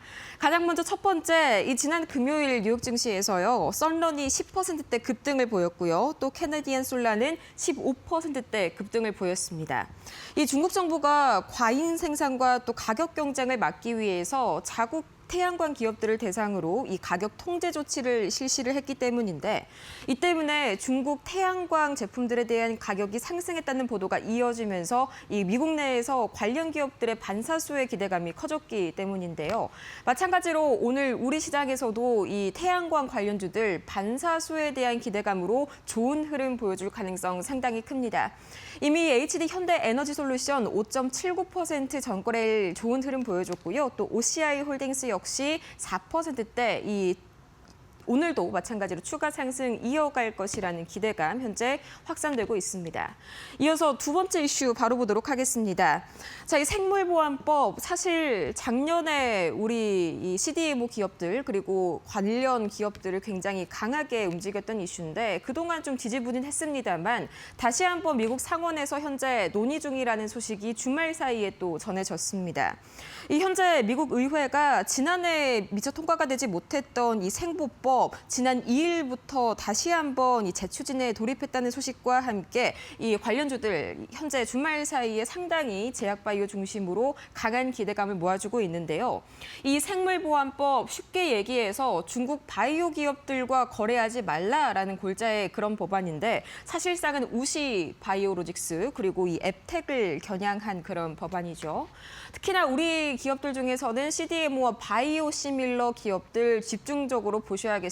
특히나 이 중소형 기업들 중에서는 바이넥스가 상당히 이 CDMO 관련 기업으로 큰 기대감을 안고 가 있었죠. 마찬가지로 오늘도 좋은 기대감 이어가지 않을까 하는 현재 그런 전망들 모아지고 있습니다. 이어서 다음 소식 보도록 하겠습니다.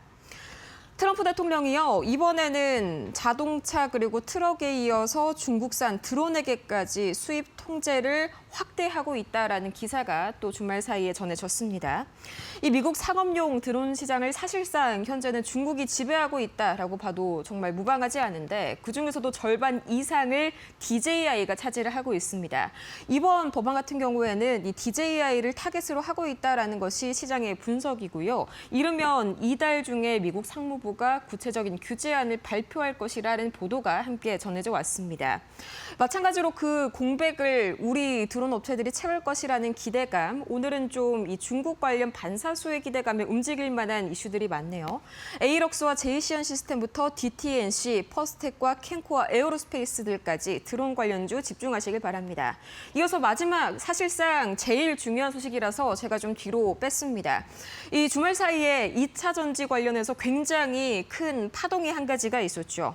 바로 이 미국 조지아주 이 현대차와 LG 에너지솔루션 합작 공장 건설 현장에서요. 이 공장 내가 아니라 아직 건설 중인 현장입니다.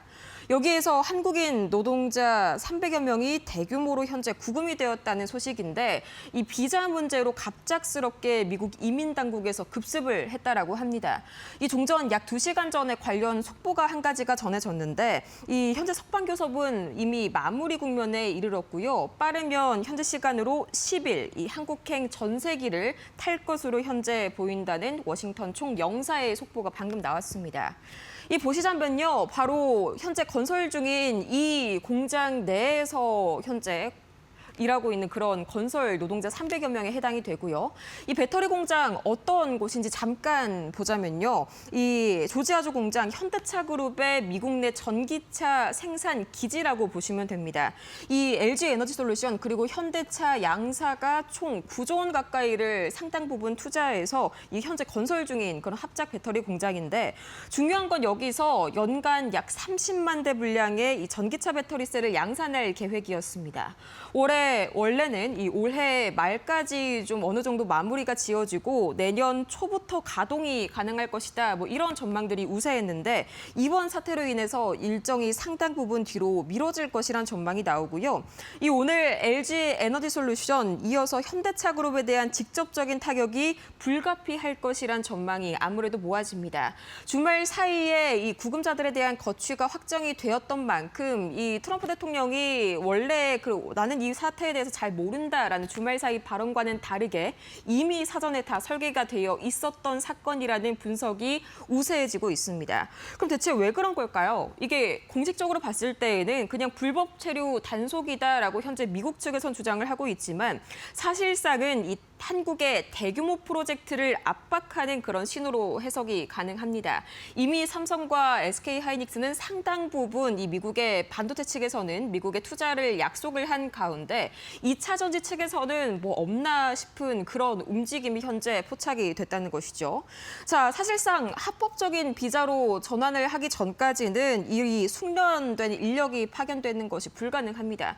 그렇기 때문에 추가적으로 여기에서 이 미국 관련 현지 인력을 대규모로 채용을 하거나 아니라면 한국 정부와 미국 정부 사이 또 이어서 관련 기업들 사이에 상당 부분의 이 투자 관련 이슈들 그러니까 합의가 이끌어져야 하는 부분입니다. 오늘 관련주들 유의해서 체크해 보시길 바라고요. 지금까지 4가지 이슈 봤습니다.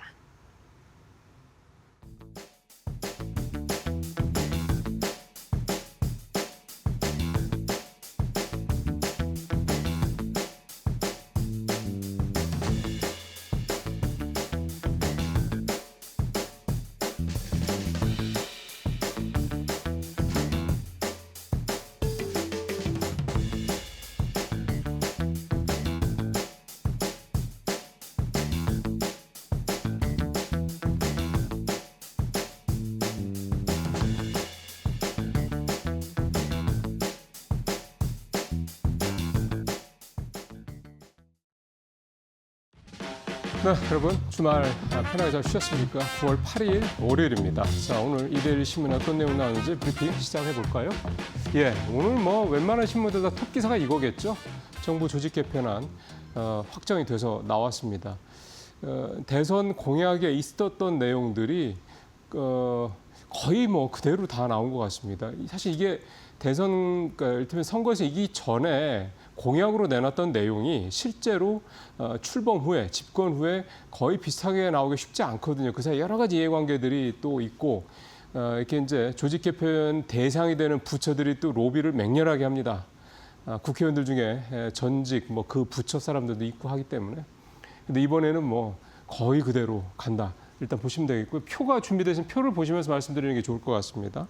일단 제일 큰 거는 화면에서 보신 것처럼 기존에 이제 기재부가 기획재정부가 보시는 것처럼 기획예산처와 재정경제부 이렇게 분리가 됩니다. 그래서 이제 예산처는 뭐 쉽게 생각하면 이제 예산 관련된 데를 다 담당한다 보면 되겠고요. 이제 경제정책을 총괄하는 게 이제 재정경제부가 되겠습니다. 이 모델이요. 처음 나온 모델이 아니고 예전에 이제 김대중 노무현 정부 때 그러니까 한 20여 년 전에 그때도 똑같은 이유였습니다. 그 전에 재정경제라는 이름으로 그 전임 정부에서 있었는데 그때도 똑같죠. 하여간 권력을 몰아주면 항상 뒤탈이 있습니다. 그래서 그때 재정경제원을 이 메모드한 이 부처를 쪼개서 기획예산처, 그다음에 재정경제 이렇게 재정경제부 나눴던 거를 사실 이번에 거의 그대로 가져간다고 보면 되겠고요. 다만 이제 재정경제부에서 기획예산처 역할이 하나 추가로 예전에 비하면 늘었던 게 뭐냐면 이 메모드한 국가 어떤 발전 전략, 경제 발전 전략을 짜는 이런 소위 말하는 그야말로 기획 기능이 이번에 조금 더 보강이 된다. 뭐 예전에도 아예 없었던 건 아니지만 그 부분이 좀 더 강조가 됐다. 이게 이제 특징이라고 볼 수가 있겠습니다. 금융위원회도 밑에 보시면은 변화가 좀 있죠. 일단은 금융감독위원회라고 이제 IMF 때 처음에 이제 금융감독 기능이 만들어졌을 때는 금융감독위원회로 이름이 다시 이제 그때로 돌아가는 거고 이것도 이제 근 한 20년 이상 된 거죠. 그 다음에 금융감독위원회 내 증권선물위원회, 금융소비자보호위원회가 배치가 되고 금융감독원의 내부 조직이던 금융소비자보호처가 결국은 금융소비자보호원으로 분리 신설이 됐습니다. 이거는 참 예전부터 보호원 얘기는 그러니까 별도로 분리해서 나와야 한다는 얘기가 있었는데 왜냐하면 금융감독과 소비자 보호가 겹치거든요. 이게 이해 충돌이 있습니다. 이 얘기가 계속 있었는데 결국 이번에야 이제 분리가 된다라는 거 이게 좀 특징입니다. 그다음에 그 밖에 보면은 뭐 환경부하고 산업통상자원부의 에너지 부문이 좀 합쳐져서 기획에너지부, 이게 기획에너지 환경부라는 게 만들어진다는 거. 이것도 역시 예전에 원래 있던 거였죠. 이번에 대선 공약으로 있던 거죠. 원래는 기후에너지부 이렇게 이름이 그동안에는 나왔었는데 기후에너지 환경부로 환경이라는 이름을 너무 기후에너지에 이제 뭐 휩쓸릴 수 있으니까 그 부분을 좀 균형을 맞춘다는 차원에서 기후에너지 환경부다 이런 이름을 환경이라는 이름을 살린 것 같습니다. 그 다음에 좀 보면 중소벤처기업부의 소상공인 전담 차관이 신설되고 과학기술정보통신부가 이제 부총리급으로 격상이 됩니다. 그 다음에 국가의 통계 데이터를 그 기능을 강화하기 위해서 통계청을 국무총리실 소속의 데이터처로 승격을 합니다. 이것도 사실 굉장히 의미가 있다는 겁니다. 왜냐하면 AI 시대의 사실 핵심은 데이터거든요. 이 공공 데이터뿐만 아니라 민간 데이터, 이 데이터 부분인데 이거에 대한 관리를 더 촘촘하게 하겠다 이런 뜻으로 해석이 돼서 이 부분도 좀 의미가 있고요. 그 다음에 이렇게 되면 중앙행정기관의 규모가 현행 19부, 3처, 20청, 6위원회에서 19부는 갖고 6처로 처가 3개가 늘어나고 청이 20청에서 19청으로 하나 줄고 6위원회는 그대로 나오고 그러니까 조금 더 정보기관이 정보 조직이 좀 확대가 된다. 이렇게 좀 이해를 좀 하시면 되겠습니다. 그다음에 여기에 뭐 따로 말씀드리지 않지만 어제 뭐 뉴스 통해서 많이 보셨겠지만 이 검찰 조직이 이제 분리가 된다. 이 부분도 중요한 또 내용 중에 하나가 되겠습니다. 자, 이제 시장 얘기로 돌아와 보죠. 주간 증시전망 보시죠. 박스권에 갇힌 코스피. 뭐 이게 뭐 어제 오늘 얘기 아닙니다. 한 2달 돼가죠. 이번 주는 미국 물가 상법 개정 초과 이렇게 얘기가 나오고 있습니다. 현재 박스권 7월에 세제개편은 나오니 좀 2달여 가까이 지금 박스권 장세 코스피. 뭐 이거는 이제 여러분 잘 아실 거고요. 그러면 이제 이번 주에 박스권에 뭔가 돌파의 가능성이 있겠느냐? 그 얘기는 기사에는 없습니다. 박스권에서 빠져나올 만한 뭐 그런 어떤 대형 모멘텀은 아직은 나오지 않을 상황이기 때문에 그런 거고요. 일정을 보시면요. 앞서 저 두 앵커분들이 자세히 말씀해 주셨겠으면 역시 뭐 CPI, PPI, 이 물가 관련 지표들이 이번 주에는 이제 집중이 돼 있죠. 그러니까 지난주가 미국의 고용 관련 지표들이 집중된 시기였다. 그러면 이제 두 번째 주는 이 물가 관련 지표들이 집중이 돼 있습니다. 고용 지표는 뭐 잘 아시는 것처럼 둔화가 됐는데 특히 이 비농업 부문 신규 채용이 시장의 예상치보다 훨씬 많이 줄었죠. 이런 부분들은 어쨌든 고용 둔화가 파월 의장이 우려했던 것처럼 갑자기 가팔라질 수 있다라는 파월 의장의 우려처럼 그럴 수 있는 여지가 충분히 있다라는 부분을 언뜻 좀 신호를 줬다 이렇게 좀 봐야 될 것 같고요. 어쨌든 실업률이 4.3%로 최근 한 4년 만에 가장 높은 수치라는 거는 그만큼 미국의 고용시장이 이제 뚜렷한 둔화 국면에 진입했다 이렇게 볼 수가 있겠습니다. 자, 여기까지는 이제 9월의 금리 인하를 이렇게 충분히 기대하게 하는 그런 내용들이고 이제 이번 주에 나오는 이제 PPI가 이제 관건이죠. 만약에 PPI가 이게 이제 FOMC 전에 나오는 물가 지표로서는 가장 큰 거기 때문에 이게 만약에 관세 영향을 본격적으로 받아서 뭐 큰 변화가 있다. 그러면 또 이제 9월 금리 인하 이 전망이 좀 꼬일 수 있습니다. 그래서 이번 주에 나올 10일 날 나올 PPI, 그 다음 날 나올 미국의 이 8월 CPI 이 두 가지 지표 눈여겨 좀 봐야 될 것 같습니다. 이 내용에 따라 사실은 이번 주 시장은 뭐 영향을 가장 많이 받을 거고요. 국내 같은 경우는 이번 주에 특별한 어떤 그런 뭐 지표라든가 이런 것들은 보이질 않고요. 시장적인 측면에서 봤을 때는 지난주에 이 금리 인하 기대감으로 좋았던 바이오주가 이번 주 CPI 내용에 따라서 출렁거릴 가능성이 있다. 이 부분 정도. 그다음에 이제 9월 말에 이제 지금 정기부터 시작이 됐으니까요. 9월 말에 상법 개정 관련된 다양한 자본시장 제도 개선안 통과 여부. 또 지금 계속 얘기가 슬슬 나오고 있더라고요. 민주당 측에서 한 번 더 얘기를 했고 대주주 양도세 기준, 이 대주주 기준을 50억으로 환원하는 관련된 부분에서 정부의 멘트가 좀 나올 가능성이 있기 때문에 그런 것들이 이제 이번 달에 이번 주가 아니라 이번 달 내에 이제 앞서 보신 제목처럼 박스권 탈출 여부에 대한 중요한 분기점이 될 수 있다 이렇게 볼 수가 있겠습니다. 자, 세 번째는요. 좀 시장 전반적인 얘기들을 증권부에서 좀 다룬 내용인데요. 치고 나간 조방원 미끄러진 자동차. 시가총액 변동사항 내용을 좀 보여주는 내용입니다. 표를 한번 보시죠. 이게 뭐 표 보시면 여러분께서 금방 이해하실 겁니다. 자, 작년 말, 그러니까 12월 31일과 그다음에 지난주 금요일이죠. 9월 5일간의 시가총액 상위 이 비교표인데요. 1, 2, 3, 4는 그대로 똑같습니다. 반면에 이제 5위였던 현대차가 오른쪽 밑으로 보시면 8위로 떨어졌죠. 그래서 현대차가 3위나 떨어졌다는 게 보이고 기아가 9위로 두 계단 떨어져서 현대차 바로 밑에 좀 포진을 해 있고요.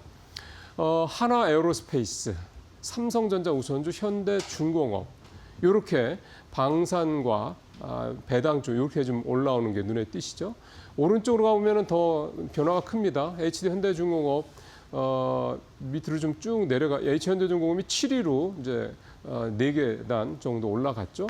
두산 에너빌리티는 저 순위에 없는데요. 두산 에너빌리티는 이게 몇 위입니까? 38위에서 11위까지 무려 27계단이나 급등을 했습니다. 가장 코스피에서 시가총액이 많이 오른 종목으로 좀 기록이 좀 되고요. 전체적으로 보시면 금융주들이 조금 밀리는 게 좀 보이죠.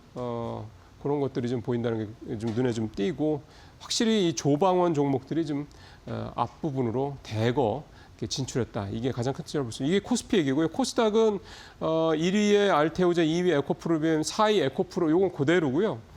ABL바이오가 30위에서 6위로 무려 24계단이 뛰었습니다. 펩트론이 15위에서 3위로 12계단이 뛰었고 보로노이도 29위에서 18위로 11계단이 뛰었습니다. 다 바이오들이죠. 이런 게 있고 휴젤이 6위에서 11위로 5계단 내려간 거 이런 것들이 좀 시가총액 상위 종목 중에 눈에 띄겠습니다. 바이오주들의 약진이 코스닥에서는 눈에 띄고 코스피에서는 조방원 현 주도주들이 강세를 보이고 있다. 지금 코스피 바이오 같은 경우 지난주부터 굉장히 지난주뿐만이 아니라 9월 금리 인하 가능성 높아지면서 계속 강하죠. 지금 이 순위가 아마 코스닥에서는 조금 더 바이오주들이 좀 더 앞으로 약진하는 그런 모습들이 향후에 좀 전망이 된다 이렇게 볼 수가 있겠습니다. 자, 마지막으로 이제 펀드와치 짧게 좀 보겠습니다. 앞서 조방원 말씀 잠깐 드렸는데요. 지난주 ETF 수익률도 역시 조방원 거기에 바이오가 가장 눈에 띄는 모습을 보였습니다. 표 한번 보시겠습니다. 일단 1위는 신한자산운용의 조선 탑3 레버리지입니다. 그냥 보통이 아니라 이게 6.7%로 가장 높았죠.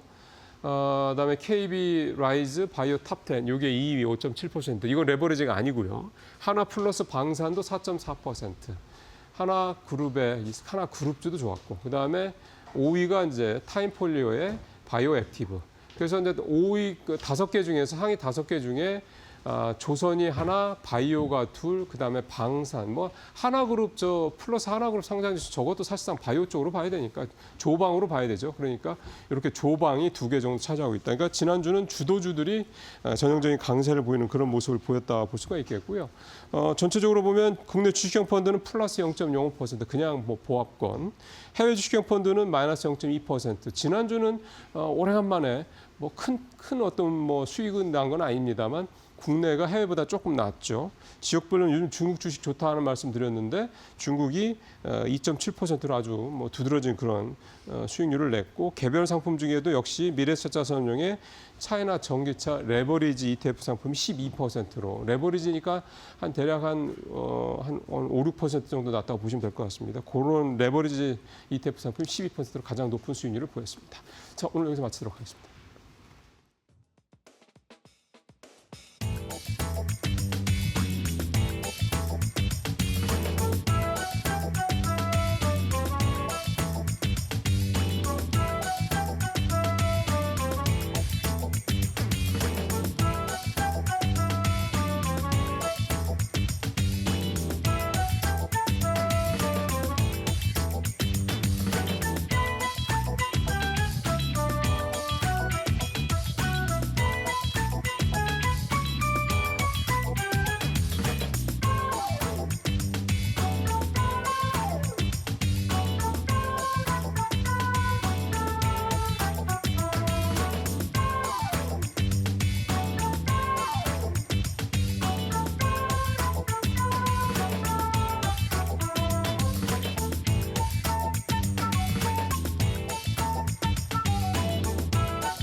네, 시장 이슈를 보다 깊이 있는 분석으로 들어보는 시간입니다. 마켓 비하인드. 오늘은 김영재 유진투자증권 서울 WM센터 이사님 모셨습니다. 안녕하십니까? 네, 안녕하십니까? 네, 국내외 이슈가 정말 많은 상황입니다. 현재 이러한 상황에서 지난주 우리 시장은 어떻게 흘러갔는지 한번 간단하게 점검해 주시죠. 네, 지난주도 이제 반등하는 그런 시장이었다라고 말씀드릴 수 있는데 코스피가 0.6% 상승했고 코스닥은 1.8% 상승하면서 코스닥은 2주 연속 글로벌 최상위권을 기록하는 그런 모습을 보였습니다. 주요 지표 동향에서도 증시의 우호적인 그런 방향을 가지고 있다고 볼 수 있는데 환율, 유가, 그리고 국채금리 모두 하락했는데 여기서 경기에 대한 우려감이 좀 미국 국채라든지 이런 환율에 나타난 것으로 좀 있기 때문에 마냥 좋은 신호로만 해석하기엔 좀 무리가 있을 수 있을 것 같습니다. 지난주 주요 이슈 좀 살펴보면 구글의 반독점 소송에서 법원이 크롬 브라우저를 매각하지 않아도 된다는 판결을 내리면서 유사한 반독점 소송을 진행 중인 다른 빅테크에도 긍정적인 영향을 미쳤다라고 볼 수가 있겠고 미국 고용지표 확인으로 증시는 다시 약세로 전환되는 그런 모습이 나타났다.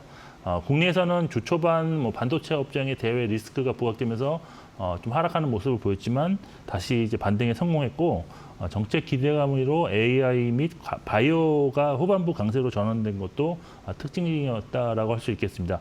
수급적으로 일단 코스피, 코스닥 모두 외국인이 이제 순매수를 했는데 코스닥에서는 이제 1,900억 순매수했는데 2주 연속 순매수를 기록했습니다.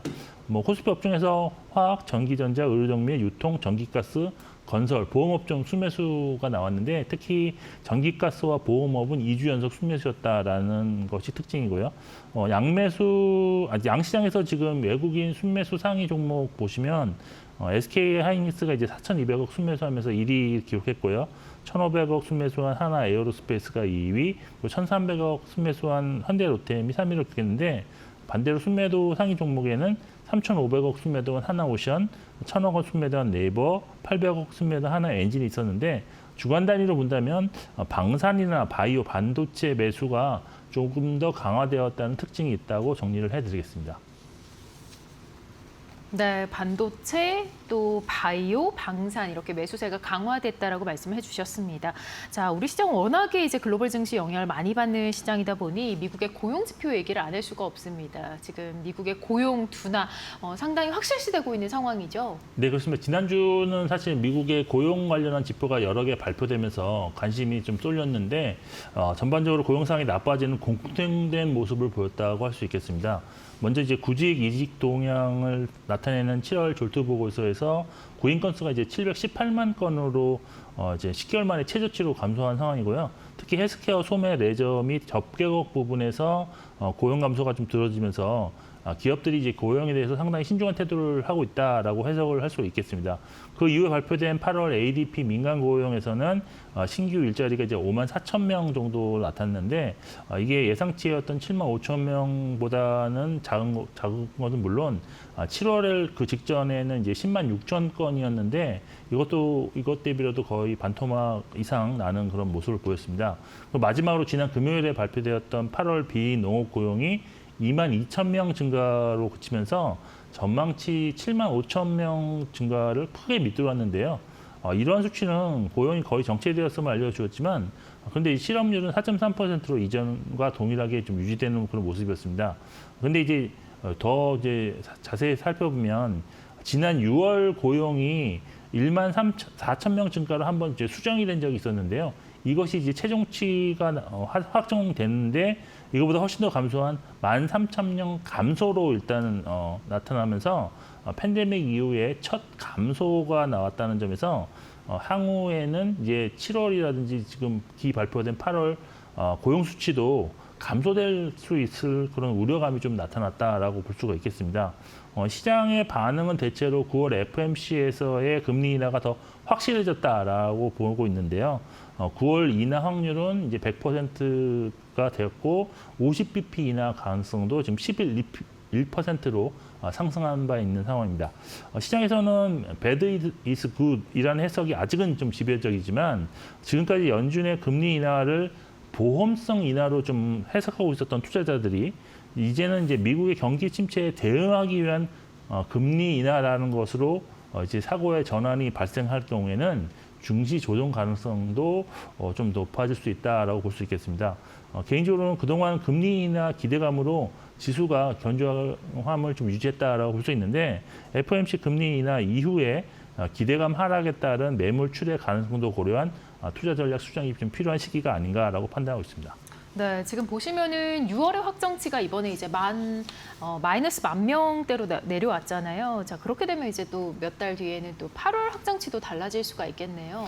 그렇습니다. 그러니까 지금 이제 그래서 이게 지금 계속해서 수정치 그다음에 확정치가 점점 낮아지는 모습이 이렇게 반복되다 보면 네. 결국은 이제 9월에 이제 만일 이제 고용이 나와도 이게 지금 이거보다 훨씬 나쁠 수 있다라는 점을 시장에서 만일 반영을 하기 시작한다면 그렇다면 경기 침체 우려감에 대한 그런 시각이 훨씬 더 높아질 수 있습니다. 그러면 이게 금리 인하에 대한 그런 기대감보다는 경기 침체 우려감이 더 불거진다면 결국 FOMC 이후에 좀 그런 면을 좀 고려하셔야 된다는 게 아까 말씀드린 그런 맥락에서 말씀드린 겁니다. 네네. 지금 9월에 당장의 인하 확률도 100%이고요. 비컷 확률 11% 정도로 안내를 해주셨습니다. 자, 고용이 상당히 안 좋은 상황에서 금리 인하 기대감 올라가고 있는데 이제는 물가를 앞두고 있네요. 이번 주 미국의 8월 CPI와 또 PPI가 나올 예정인데 CPI는 어떻게 전망하고 계실까요? 네, 일단 이번 주에 나오는 그런 물가 관련 지표들, 생산 관련 지표들 아무래도 금리의 어떤 방향성을 결정하기보다는 금리 인하 폭을 결정할 수 있는 그런 중요한 포인트가 될 것이다라고 볼 수 있겠는데요. 일단 미국은 지금 물가 지표로 개인 소비 지수는 PCE, 그다음에 소비자 물가 지수는 CPI를 발표하는데 PCE가 모든 가계 지출의 모든 지출을 포함했다. 이렇게 광범위하게 하면 CPI는 도시 가계가 직접 지불하는 가격을 바탕으로 계산되어 있기 때문에 소비자가 체감하는 좀 물가 압박을 잘 보여주고 또 변동성이 크다는 특징이 있습니다. 이번 8월 CPI 예상치는 전월 수치 소폭 상승한 YOY로 보면 이제 한 2.9% 정도로 증가할 것으로 좀 예상되고 있는데 헤드라인은 그렇고 이제 식료품과 에너지 가격을 제외한 근원 CPI는 전월과 같은 한 3.1% 증가가 예상되고 있습니다. 그리고 이제 그 전날 발표되는 생산자 물가 지수는 전월 대비 한 0.3% 증가할 것으로 예상되고 있는데 지난달에 이게 0.9%로 크게 증가하면서 관세 영향이 있나라고 보았기 때문에 서프라이즈였거든요. 근데 이제 이번에는 좀 상승폭이 좀 둔하지 않을까라고 예상하고 있습니다. 만일 예상치를 크게 상회하는 수치가 나올 경우에는 그러면 이게 뭐 FOMC에서 금리 인하를 안 하는 거 아니야 이런 내용이 나오지는 않을 것으로 보이고 일단 악화된 고용 지표를 더 고려할 수밖에 없는 상황이기 때문에 금리 인하는 분명히 할 것으로 일단 볼 수 있겠지만 그렇지만 이제 매파적인 발언이 나올 수 있고 또 이제 이번 달에는 이제 점도표를 좀 나오는 그런 달이기 때문에 여기에 이제 매파적 의견이 반영될 수 있다라고 볼 수 있겠습니다.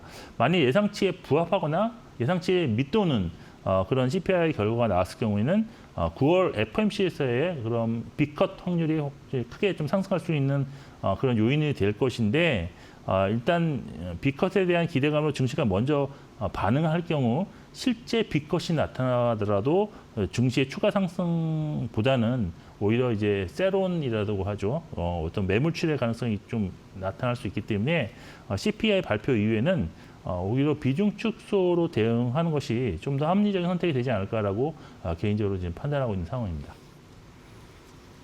네, 그러니까 이제 물가가 어떻게 나오든 간에 일단은 9월 금리 인하는 거의 확정이다라고 보시는 것 같습니다. 자, 삼성전자 얘기를 좀 해볼까 합니다. 일단은 애플이 지금 어떻게 보면 미국에서의 점유율을 다시금 회복시킬 수 있을까가 관건인데 지금 9월 9일 아이폰 17에 대한 공개를 앞두고 있는 상황이죠. 자, 이런 상황 속에서 삼성전자의 갤럭시 점유율은 어떻게 올라갈 수 있을지 어떻게 될지 궁금하거든요. 사실 지금 뭐 글로벌하게도 그렇고 국내적으로도 애플보다는 삼성전자의 인기가 좀 더 올라가고 있다라고 보시면 될 것 같은데요. 네. 지금 수치로도 보시면 올해 7월까지 국내에서 누적 판매량으로 삼성전자 스마트폰 점유율이 82%를 기록함으로 인해서 사상 처음으로 지금 이게 80%를 돌파하면서 압도적 1위를 달성 중에 있습니다. 네네. 글로벌 순위에서도 2분기만 보면 점유율이 삼성전자가 한 20% 정도 되고요. 애플이 16% 정도로 2위인데 근데 이것을 1분기만 본다면 1분기에도 삼성전자는 한 20% 수준을 유지를 했어서 2위를 했고 애플이 19% 정도로 근접한 2위였는데 이제 다시 격차를 좀 확대하는 모습이 나타나고 있는 상황입니다. 주요 시장인 미국에서도 2분기 삼성전자 스마트폰 비중이 23%에서 31%로 급증한 반면에 애플은 뭐 56%에서 49%로 하락했다는 보도도 있었습니다. 사실 점유율이 삼성전자 점유율이 상승한 것은 글로벌 2030 세대가 삼성전자의 폴더블 폰을 선호하는 현상이 좀 증가하고 있다라고 보고 있는데요. 삼성 폴더블 폰이 사실 대면적 화면과 또 슬림해진 디자인으로 상당히 성능적인 차별성을 좀 부각하고도 있지만 아무래도 자신만의 스타일을 중시하는 젊은 세대들에게 타인에게 어떤 자신의 개성을 보여줄 수 있는 도구로 폴더블 폰이 지금 인식되고 있는 그런 상황이라고 볼 수 있겠습니다.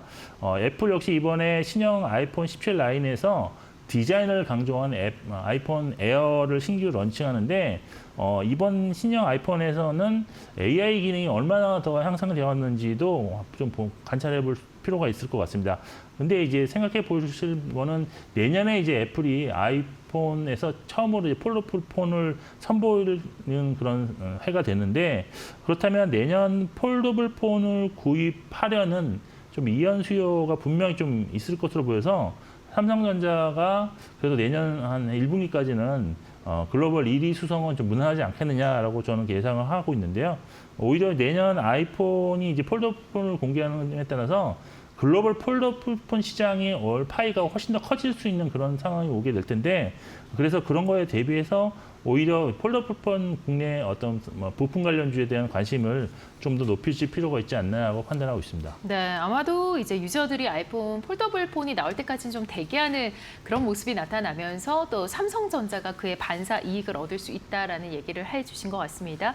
자, 그렇다면 좀 관련 수혜 종목들도 있을 것 같거든요. 네, 이제 뭐 사실 뭐 스마트폰이 이제 삼성전자가 잘 팔리는 것에 대해서는 삼성전자양 스마트폰의 어떤 부품주 대장이라고 할 수 있는 삼성전기에 대한 관심이 높아질 수 있는 그런 부분인데 일단 폴더블 폰의 수요가 증가함으로 인해서 이제 주력인 MLCC에서의 어떤 고부가 부분에서의 그런 매출 증가, 또 카메라 모듈, 패키지 기판 모두 이제 실적 성장이 나타날 수 있습니다.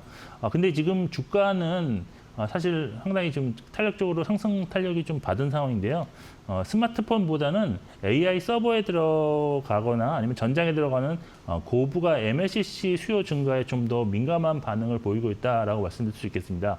현재 그 MLCC 가동률이 90에서 95% 정도 상당히 높아진 상황인데 추가적인 수요 증가로 인해서 공급 부족 현상이 나타날 수 있을 것으로 좀 기대하는 그런 분위기입니다. 여기에 패키지 사업부도 AI 가속기와 파운드리형 패키지 기판 사업 확장 기대감이 좀 있는데요. 특히 최근에 삼성전자 파운드리가 테슬라의 최신형 칩을 향후 이제 제조하게 되는 그런 계약을 함에 따라서 관련 기판은 물론 궁극적으로 테슬라향 자율주행과 로봇에 사용되는 어떤 그 카메라 관련 모듈을 삼성전기가 생산할 가능성이 높아짐에 따라서 이런 것도 상당히 긍정적인 재료로 지금 작용하고 있다라고 볼 수 있습니다. 현재 주가가 내년 예상 실적 기준 17.6배 PER로 최근 가파른 주가 상승이 있었지만 아직까지는 좀 큰 부담은 아니다라고 보여서 신규로 눌림목으로 접근하는 것은 아직도 가능하다고 보고 있는 상황입니다. 그리고 이제 UTI라는 종목이 있는데요. UTI가 이제 강화유리 가공 전문 기업으로 현재 매출액의 한 80% 정도가 삼성전자향 모바일용 카메라 윈도우 커버 클래스에서 좀 발생하고 있는 그런 기업입니다. 올해 4월 달부터 주가가 좀 우상향하는 시도가 자주 나오고 있는 상황인데 내년 아이폰 폴더블 폰에 들어가는 초방막 강화 유리 공급 가능성이 좀 부각되어 있기 때문입니다. 이미 베트남 법인 공장 증축과 신규 공장 설립을 통해서 내년 양산을 좀 준비 중으로 알려지고 있는데 최종적으로 구매 주문이 나올 경우에는 UTI 주가 상승 탄력 가능도가 좀 높아질 것으로 기대할 수 있는 상황입니다. 다만 현재까지는 확신을 가지고 좀 투자하기는 어려운 국면인 만큼 높은 가능성을 바탕으로 한 트레이딩 매매 전략이 좀 필요하다라고 보고 있는데 지금 주가를 보시면 2만 원에서 3만 원 거의 박스권을 거의 1년 정도 지금 지속하고 있는데 2만 원대 초반 매수 후 중반 이후에 매도하는 그런 매매 전략으로 대응하신다면 수익률 확보가 좀 유리하지 않을까라고 판단하고 있습니다. 네, 삼성전기와 또 UTI 말씀을 해주셨는데 특히 UTI 같은 경우는 최종 주문이 있기 전까지는 좀 대기를 해야 된다라는 얘기신 것 같습니다. 자, 이어서 이제 중국과 관련된 얘기를 좀 해보겠습니다. 중국의 한국인 무비자 입국 허용에 이어서 이제는 한국 정부도 중국 단체 관광객에 대해서 무비자 입국을 한시적으로 허용을 했습니다. 이번 달 말부터 좀 시행이 된다고요? 네, 그렇습니다. 9월 네. 29일부터 내년 6월 말까지 이제 중국 단체 관광객 무비자 입국이 이제 실시가 되는데 이에 수혜가 예상되는 많은 이제 업체들이 있는데 뭐 호텔이라든지 카지노, 미용의 텍스 항공 업종 그런 면세점 주가 상승세는 이미 나타나고 있다라고 보실 수 있습니다. 근데 그중 면세점 관련해서는 중국 단체 관광객 무비자 입국으로 인해서 실적 개선 가능성이 상당히 높다라고 보고는 있지만 올해 상반기까지 실적을 살펴보게 되면 뭐 인천공항에 납부하는 높은 송객 수수료와 또 환율이 이제 높은 수준이 유지되면서 면세점을 이용할 동기가 그렇게 많이 좋지는 않았습니다. 그래서 대부분 영업 적자를 아직도 기록 중이다라고 보시면 되는데 그래서 아마 다른 이제 방한객 증가 관련주 대비로도 주가의 어떤 그런 상승 탄력도가 상당히 낮은 것이 좀 특징이었다고 할 수 있습니다. 그래서 일단 그렇다면 지금 현재 시점에서는 어떻게 생각해 보시면 좋을 것 같냐면 지난해와 올해 면세점 주가가 상당히 좀 많이 쉬었다라고 볼 수가 있기 때문에 많이 이번에 무비자 효과가 실적으로 좀 확인이 되는 그런 시점이 온다면 오히려 주가의 상승 탄력도는 상대적으로 상당히 더 커질 가능성이 있다는 점을 주목하실 필요가 있을 것 같습니다. 현재에서 단기적으로 주가는 부진하지만 면세점 관련주를 일부 매수해놓고 보유하고 무비자 효과가 확인된 이후에 추가로 매수하는 전략으로 대응하는 것이 좋다라고 보고 있는 상황입니다. 네. 네, 이렇게 되면은 이제 여러 가지 이제 업종들 가운데서도 면세점주도 주목을 해봐야 된다라는 생각이 드네요. 이번 주 전망과 또 투자 전략에 대해서 조금 간략하게 말씀해 주시면 일단 좋겠습니다. 금리 인하 확률이 더 높아지면서 이제 금리 인하 자체에 대한 시장의 관심이나 기대감은 축소되는 국면으로 접어든 것 같습니다. 그래서 오히려 시장은 혼조세가 나타날 수 있을 것으로 보고 있는데 만약 이제 11일에 미국의 8월 CPI 결과를 보고 이런 방향성은 좀 결정될 수 있다라고 보고 있습니다. 일단 코스피가 지금 3,200을 넘은 상황인데 매수가 편안한 그런 자리는 아니라고 보고 있습니다. 외국인도 보시면 3,150 근접시 매수로 전환했고 지금에서는 아직은 매수를 하고 있지만 추가로 상승하실 수에 어떤 수가의 변화도 감지될 수가 있기 때문에 외국인 매매 동향을 좀 주시해야 될 것 같고 추가 상승 시 비중 축소가 좀 더 좋아 보이지 않나라고 판단하고 있습니다. 네, 전략 잘 들었습니다. 자, 오늘은 김영재 유진투자증권 서울 WM센터 이사와 함께했습니다. 고맙습니다. 네, 금리 인하에 대한 기대감이 커지면서 우리 시장도 박스권 탈출할 수 있을지 주목이 되고 있습니다. 잠시 후 마켓나우 1부와 함께하시기 바랍니다. 시청해주신 여러분 고맙습니다.